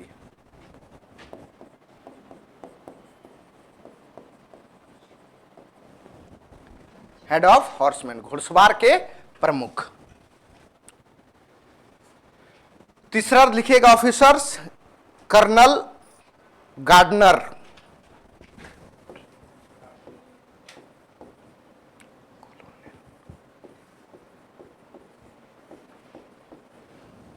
कर्नल गार्डनर ये अमेरिकन थे।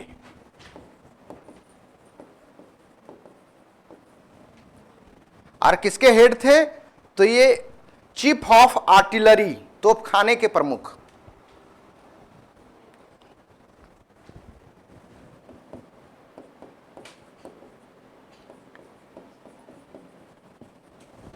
Head of artillery.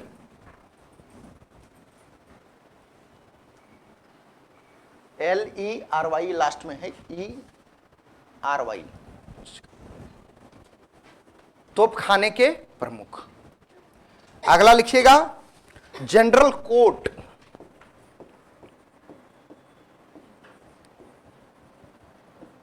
ये कहां के थे? तो फ्रेंच थे ये। और इसको कौन सा जिम्मेवारी? तो यही हेड ऑफ आर्टिलरी, तोपखाने के प्रमुख।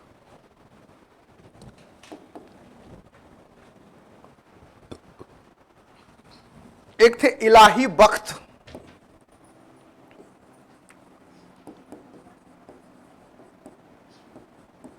इलाही बख्त ये इंडियन थे, लेकिन ये तोप चलाने में बड़े माहिर थे ये।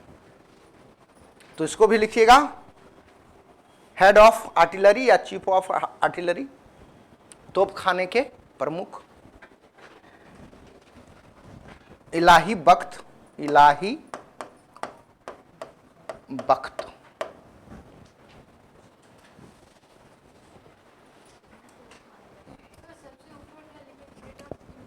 कौन सा? ये इन्फेंट्री, इन्फेंट्री। अरे इन्फेंट्री का इन्फेंट्री ही बोला जाता है, तो स्थल वाला बोल सकते हो नहीं, शस्त्रागार का इन्फेंट्री ही लिख लो ना हिंदी में, जैसे बोलते हैं इतना इन्फेंट्री का रेजिमेंट था, ऐसे करके।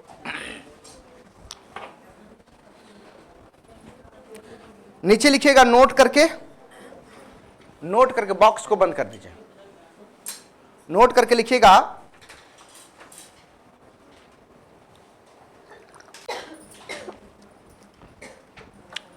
There were 40 foreign military officer in Ranjit Singh army. There were 40 foreign military officer, 40 foreign military officer in Ranjit Singh army. Ranjit Singh की सेना में 40 विदेशी आर्मी के अधिकारी शामिल थे। विदेशी सैन्य अधिकारी शामिल थे। इसमें कुछ प्रमुख नाम यहां पे हमने लिखा दिया है, ठीक है। अगला आते हैं कुछ स्टेटमेंट, कथन।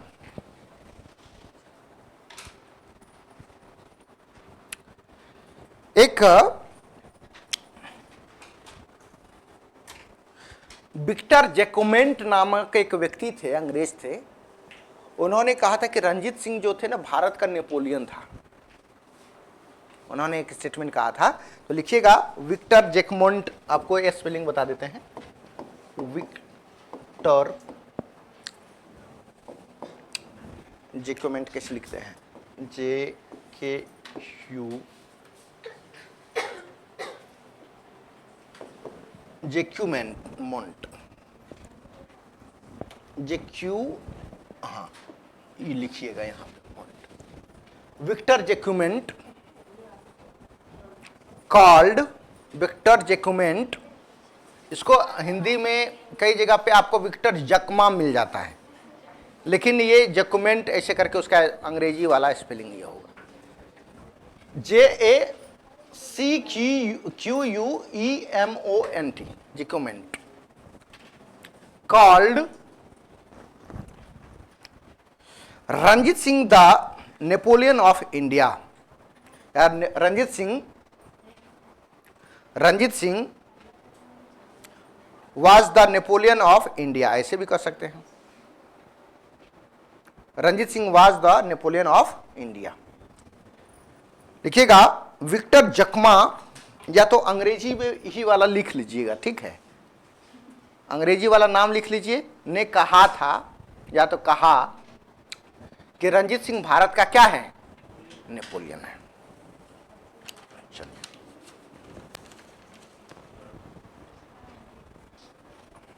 अब देखिए थोड़ा सा एक रंजीत सिंह के बारे में, उसके निजी जीवन के बारे में बताता हूं। रंजीत सिंह जब बचपन में थे तो इन्हें एक बीमारी हो गई थी जिसका नाम था चिकन पॉक्स, ठीक है। और इस चिकन पॉक्स उस समय बहुत खतरनाक वायरल इन्फेक्शन था, आप लोगों को पता होगा। कितना बड़ा बड़ा जिसको होता है तो इतना बड़ा बड़ा फुफुंदा फोड़ा हो जाता है। और जिस तरह से कोविड-19 आया इंडिया में, तो कुछ लोगों ने इसका देखो गलत तरीके से सोसाइटी में रूमर्स फैलाया कि ये कोरोना माता आ गया है, नहीं, और खूब जो है लोगों को बेवकूफ बनाया। कई लोग तो पूजा पाठ करना स्टार्ट कर दिए थे, हे माता। और हमारे प्रधानमंत्री तो अजीब ही थे, कभी ताली बजवा रहे हैं, कभी थाली बजवा रहे हैं, कभी मोमबत्ती जलवा रहे हैं।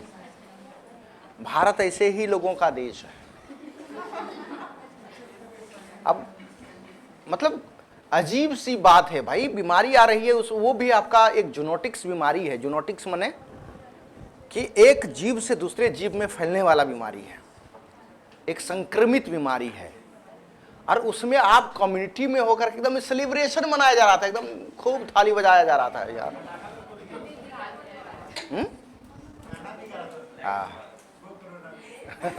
गो गो गो कोरोना गो। तो ये इसमें जब चिकन पॉक्स आया था उस जमाने में, तो मेडिकल साइंस अभी नहीं आया था, और इसी तरह से खूब अंधविश्वास फैला। आज भी सोसाइटी में जिसको चिकन पॉक्स हो जाता है उसको बोलता है हमारे यहाँ छोटी माता और बड़ी माता आई हैं। और उसके यहाँ हमें भी एक बार हुआ था, बता रहा हूं। अब उस हल्दी खत्म, खाना बंद कर दिया, उसमें कोई तेल डालना, मसाला डालना बंद कर दिया। अरे गधा, सुनो कि उसमें कोविड-19 में क्या कहा गया था कि वायरल इन्फेक्शन वो भी था कि यदि किसी व्यक्ति में यदि उसका रोग प्रतिरोधी क्षमता कम हो जाता है तो तो उसको ये ज़्यादा इम्पैक्ट करता है, प्रभावित करता है। तो उसमें क्या करना है, इम्यून सिस्टम क्या करेंगे, उसको बूस्ट करना है। तो उसके लिए देखो काढ़ा बना बना कर पी रहा था मसाला का, अरे यहाँ मसाला ही खाना छोड़ दिया था तो और भी मर जाता था उस जमाने में, क्योंकि कोई भी तुरंत वायरल का वैक्सीन नहीं आ पाता है ना, वैक्सीनेशन तो बाद में होना स्टार्ट हुआ। कई लोग मर जाते थे और इतना खतरनाक तरीके से होता था पुराने जमाने में, जिसका जिसका होता था तो बचता ही नहीं था जल्दी, और जो बच भी जाते थे उसका चेहरा पूरा खराब हो जाता था, इतना बड़का बड़का गड्ढा हो जाता था। ओम पुरी एक बहुत बड़े एक्टर हुए हमारे यहाँ, उनका चेहरा खराब हो गया था चिकन पॉक्स के वजह से। वो हीरो बनना चाहते थे, बेचारा विलन बन के रह गए। उसको एक सिनेमा उन्होंने निकाला था हीरो के रूप में, उसका नाम था देखो चाइना गेट। चाइना गेट में हीरो, तो हालांकि उसमें बहुत सारे हीरो थे, वो हीरो के रूप में ज्वाइन करना चाहते थे, लेकिन बोला कि ऐसे कहाँ चलेगा, आप हीरो जैसा लगवे नहीं करते हैं। तो फिर एक्टर ज़बरदस्त थे, वो बन गए विलेन। और तो इसी तो रंजीत सिंह को भी ये बीमारी हो गया, बच गए किसी तरह से, लेकिन इनका आँख जो है ना इस बीमारी से चला गया था। एक आँख से दिखाई नहीं पड़ता था, वो वहीं हो गया था और वो गड़बड़ हो गया। और मुंह में बहुत ज़्यादा खतरनाक तरीके से दाग हो गया था। और आपको पता ही है कि सब इंडियन जो कॉन्टिनेंट है, खास करके ट्रॉपिकल रेंज आपका सॉदर्न पार्ट वाला आता है, सब ट्रॉपिकल रेंज, पूरा भारत उसी में आ जाता है। सब ट्रॉपिकल रेंज, या तो कर्क रेखा से ऊपर वाला जो है वो सब ट्रॉपिकल, उसके नीचे ट्रॉपिकल वाला। यहाँ स्थिति क्या है, धूप ऊप अच्छे खासा रहता है और शरीर में, प्रत्येक व्यक्ति के शरीर में मेलानिन जैसे हार्मोन्स उसमें सिक्रेट करता है, रहता है। और जो ज़्यादा धूप में रहता है ना, वो मेलानिन की संख्या ज़्यादा एक्टिव हो जाता है, जिसके कारण उसका शरीर का त्वचा का रंग क्या हो जाता है, डार्क हो जाता है। और जो धूप में कम रहता है तो जो मेलानिन जो हार्मोन्स है वो बहुत ज़्यादा वो एक्टिव नहीं होता है, जिसके कारण देखो कि थोड़ा सफ़ेद हो जाता है ना। सफ़ेद नहीं, उसे बोल चाल में सफ़ेद का मतलब थोड़ा साफ हो जाता है। तो ठीक है, अरे नहीं है ऐसा नहीं, हम कभी रेसिज्म नहीं करते हैं, हम तो बताते हैं कभी भी, हाँ अपने फेस को बचाना चाहते, हमने जीवन में कभी भी कोई क्रीम नहीं लगाया, इसलिए बताता हूँ। और ये लगाना भी नहीं चाहिए। यदि आपको लगाना है तो जो सन स्क्रीन वगैरह सब आता है, क्योंकि अभी मतलब ओजन क्षरण काफ़ी बढ़ गया है, पोल्यूशन काफ़ी बढ़ गया है, तो आप सन स्किन गार्ड वगैरह सब आप कौन सी कुछ बोलता है उसको, वो लगा लो, जिससे कि आपके स्किन को बचा सके। कभी गोरा बनने का प्रयास मत करना, है ना, ठीक है। खैर, रंजीत सिंह, उसका जो रंग कलर था वो डार्क था, मतलब सांवले कलर के थे।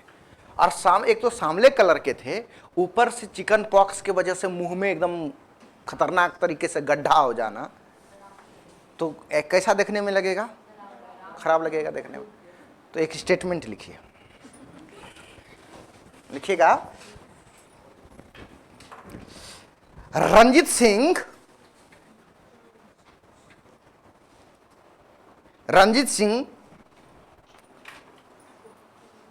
was most ugly person in Punjab.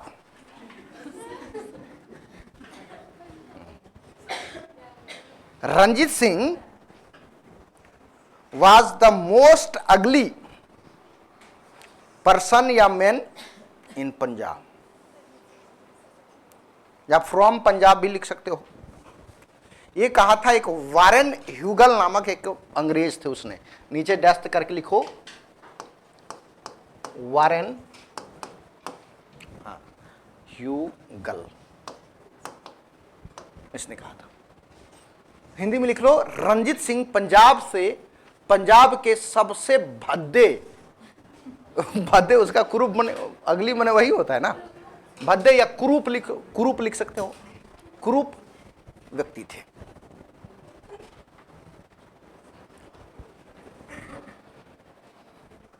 दिमाग में जा रहा है ना, मेमोराइज हो जाएगा, हम नोट्स पढ़ेंगे आप सारा, 2 स्टेटमेंट। रंजीत सिंह अपने बारे में कहते थे कि अच्छा हुआ कि भगवान ने मेरा एक आंख छीन लिया। क्योंकि मैं एक आंख से सभी को बराबर बराबर तरीके से देख सकूं। मतलब बड़ा अच्छा दार्शनिक बात उन्होंने कहा था कि दो आंख से देखने के बाद कई बार क्या होता है कि किसी पे कृपा पात्र ज्यादा होता है, किसी पे कम होता है। हाँ, एक आंख कभी कभी मचलता भी है, दोनों आंख ऐसे करोगे तो बोलेगा मतलब पलक झपका रहे हो। एक आंख करोगे तो कहेगा कि लगता है कि किसी पे इंप्रेशन करके आंख मार रहा है। चलो एक आंख वाला, चलो ठीक है।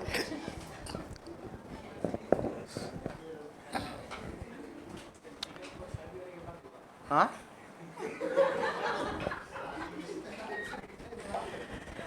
किनको? बाबा रामदेव को? नहीं, पहले बचपन में ही हो गया था। अब देखो, उस जमाने में पता है पत्नी का चेहरा नहीं दिखता था, लोग पता चलता था घूंघट उठाया कि पत्नी का रंग पता चलेगा, कैसा है, छोटा है, बड़ा है, नाटा है कि घोटा है। तो सब उसी समय पता चलेगा, क्योंकि उस समय माता पिता फिक्स कर दिए तो हो गया साथ, है ना। नाटा घोटा वो सब तो आप ना होता है कि पहले देखेगा, लड़का लड़की पसंद करेगा, इसके बाद सबसे पहले फोन नंबर एक्सचेंज होगा। हालांकि हमारे पास कोई एक्सपीरियंस नहीं है क्योंकि हमारी शादी अभी नहीं हुई है, तो दिक्कत तो सबसे पहले यही देखते हैं। और उसमें हालांकि एक तरीके से ठीक भी है कि लोगों को समझने का मौका मिल जाता है, हाँ, लेकिन उसमें नुकसान भी है, कोई चीज़ का फायदा है, नुकसान भी है। फिर बाद में पता चला कि लेन देन में काम नहीं बना, तो बेचारे को दिल बेवजह ही लोगों को तकलीफ हो जाता है कि यार क्या हो गया। ऐसा कई लोगों के साथ हुआ है, मतलब आपने पर्सनल लेवल पर तो बहुत नज़दीक चले गए और माता पिता के लेवल पर अभी काम नहीं हुआ है, बाद में पता चलेगा कि नहीं होगा शादी। ले यार, बिना मतलब का ब्रेकअप हो गया। ठीक है, लिखिएगा, एक और स्टेटमेंट लिखिए। Punjab should be conquered immediately, Punjab should be conquered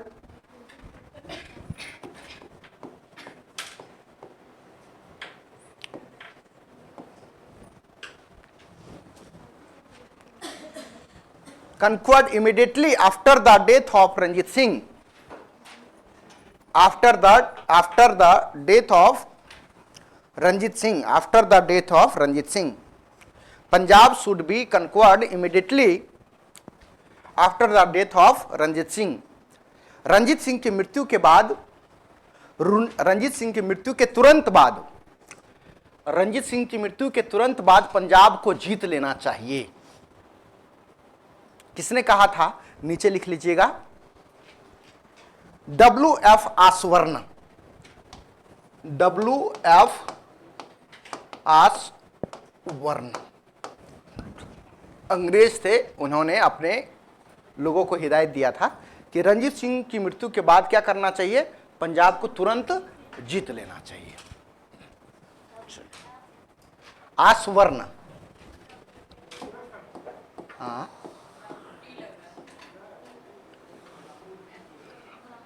ASWORN, ये सही तो है, ये वाला तो F है, WF आसवर्ण।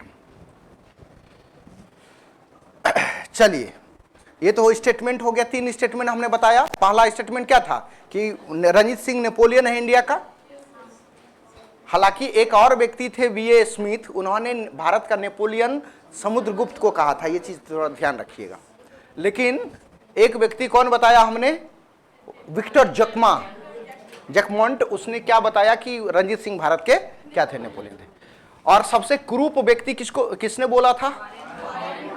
वारेन हिग्गल। और WF आसवर्ण ने क्या कहा कि यानी कि रंजीत सिंह की जैसे ही मृत्यु होती है तो तुरंत ही पंजाब को क्या करना चाहिए? जीत लेना चाहिए। चलिए, अमृतसर की संधि कब हुई थी? याद करो तो, 1809 में। ये अंग्रेजों की चाल थी, डरा करके रंजीत सिंह से संधि करना। 1809 में अमृतसर की संधि हुई, 1807 में तिलसित की संधि हुई थी। किसके किसके बीच में? ना कभी नेपोलियन ना कभी जार भारत पर अटैक किया। इसी डरा करके लॉर्ड मिंटो ने रंजीत सिंह के साथ एक ट्रीटी कर ली और उसमें क्या किया कि दोनों के बीच में सीमा रेखा निर्धारित कर लिया। कभी आक्रमण हुआ ही नहीं उधर से। 1831 का समय था, 1831, और इसमें बंगाल के गवर्नर बनकर के आए थे Lord William Bentinck. Lord William Bentinck ने अपना देखा रिपोर्ट कार्ड की किस तरह से काम कर रहे हैं। उसको पता चला कि 1809 ईस्वी में हमारे मित्र ने रंजीत सिंह के साथ एक ट्रीटी किया था, ट्रीटी ऑफ अमृतसर। वो उसका क्या स्थिति है थोड़ा सा देखें, जांचें परखें। 1831 ईस्वी में फिर से उसी ट्रीटी को आधार बना करके एक बैठक हुई रोपड़ पंजाब में। कब? 1831 ईस्वी। तो रोपड़ कहां है? तो पंजाब में है। किसके साथ बैठक होगी? तो रंजीत सिंह के साथ। और ये रंजीत सिंह से बैठक करने का कुछ मनसा अलग था, क्योंकि रंजीत सिंह एक बहुत मजबूत व्यक्तित्व के आदमी थे और उसके पास सेना भी काफी मजबूत था। अभी आ रहे हैं ना, अभी तो ये जिंदा है, उनके कार्यकाल तो पढ़ लो। पहले मार दोगे तो फिर मजा नहीं आएगा ना। आते हैं, ठीक है। रंजीत सिंह से बैठने का उद्देश्य ये था कि यहां तक तो पूरा जीत ही लिया था, जो सतलज नदी के आसपास वाला पूरा क्षेत्र। ऑल इंडिया लेवल पर ब्रिटिश अपना साम्राज्य को क्या करना चाहता था? एक्सपेंड करना चाहता था। उसमें सबसे बड़ा बैरियर कौन था? रंजीत सिंह। रंजीत सिंह को ऐसे डायरेक्ट फाइट में हराना बड़ा मुश्किल, जोखिम भरा काम था। 1831 में बैठे, उन्होंने रंजीत सिंह से बोला चाय पानी पिया होगा, और लॉर्ड विलियम बेंटिक के सामने रंजीत सिंह ने एक तरह से कैसे ऑफर रख दिया, और जो कि इसके मन में पहले से चल रहा था। थोड़ा सा मैप को देखो तो हमने बताया है कि ये हो गया, क्या है? ये पंजाब है, और इसके नीचे कौन सा है?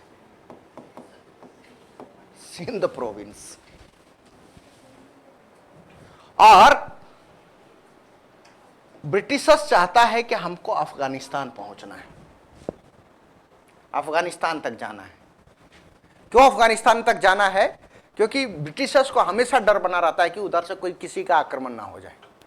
इसलिए जो सबसे स्ट्रेटेजिक पॉइंट है अफगानिस्तान, कि अफगानिस्तान में यदि फाइट करेंगे, इतना मेहनत से हमने ब्रिटिश एम्पायर को बनाया है, और बाय द वे इधर से कोई अटैक हो जाता है तो हम अफगानिस्तान में जाकर के क्या कर सकते हैं कि वहां पे फाइट करेंगे तो हम पूरा भारत के ब्रिटिश एम्पायर को बचा सकते हैं किसी बाहरी एलिमेंट से। ठीक है, भारत में जितना भी अटैक हुआ था कहां से हुआ था? बाहर से ही हुआ था, हिस्ट्री गवाह है। तो इस प्रकार से यदि अफगानिस्तान हम पहुंच जाते हैं तो मेरे लिए बेहतर होगा। और अफगानिस्तान पहुंचने के लिए या तो पहले सिंध को पराजित करना पड़ेगा, या तो पंजाब को पराजित करना पड़ेगा। जो चुनौती ब्रिटिशर्स के समय अफगानिस्तान पहुंचने के लिए थी, वही चुनौती आज भी भारत सरकार की है। और इसको हार्ट ऑफ एशिया भी कहा जाता है अफगानिस्तान को, क्योंकि यदि आप central Asia, middle east Asia का जो मिडिल ईस्ट वाला क्षेत्र है, या उसको आप कह सकते हो, वो लोग मानता है मिडिल ईस्ट, या तो उसको आप और कौन सा मध्य पूर्व वाला क्षेत्र, जो कि आपका Syria, Afghan, Iraq, Syria, Lebanon, ये वाला क्षेत्र आता है। या तो फिर आप पहुंचना चाहते हो बाय रोड यूरोप तक, इटली तक, तो उसके लिए अफगानिस्तान एक प्रमुख लोकेशन वाला क्षेत्र है। इस पर कब्जा कर, आज भारत के लिए उतना ही तकलीफ है कि भारत को 108 किलोमीटर का बाउंड्री लाइन भारत के साथ मिला, अफगानिस्तान के साथ। लेकिन दुर्भाग्य क्या है, ये बाउंड्री लाइन किसके अंडर आ गया? PoK, Pakistan occupied Kashmir. इसी वजह से भारत ने $3 बिलियन रुपये से अधिक अफगानिस्तान में इन्वेस्टमेंट किया कि हम जो है अफगानिस्तान को बेहतर करेंगे, स्टेबल करेंगे, और यहां से हम फिर सेंट्रल एशिया के थ्रू हम कहाँ अपना ट्रेड को बढ़ा करके लेकर जा सकते हैं, यूरोप तक पहुंचा सकते हैं बाय रूट। लेकिन डायरेक्ट नहीं जा सकते, बीच में हमारा बाधा गोतिया भाई लटकाया हुआ है, पाकिस्तान दोगला। इसलिए एक इन्होंने क्या प्रयास किया भारत सरकार ने कि यहां से बंबई से ये वाला चाहबार पोर्ट को इन्होंने लेने का प्रयास किया था। हालांकि सुनने में आता है कि चाहबार पोर्ट से भी भारत का नियंत्रण धीरे धीरे ढीला पड़ चुका है और ये भी चाइना के कब्जे में जाने वाला है। बहुत पैसा खर्च किया चाहबार पोर्ट पे, और ईरान से ये फिर आपका जो है अफगानिस्तान, और अफगानिस्तान से फिर सेंट्रल एशिया यहाँ तक जाना था। ये आपका IR का रिलेशन है। उस समय भी यही कंडीशन था ब्रिटिश के समय में। तो इसको कैसे सरपास करोगे? जब तक नहीं करोगे नहीं तो फिर तो आपको जाना पड़ेगा इधर से।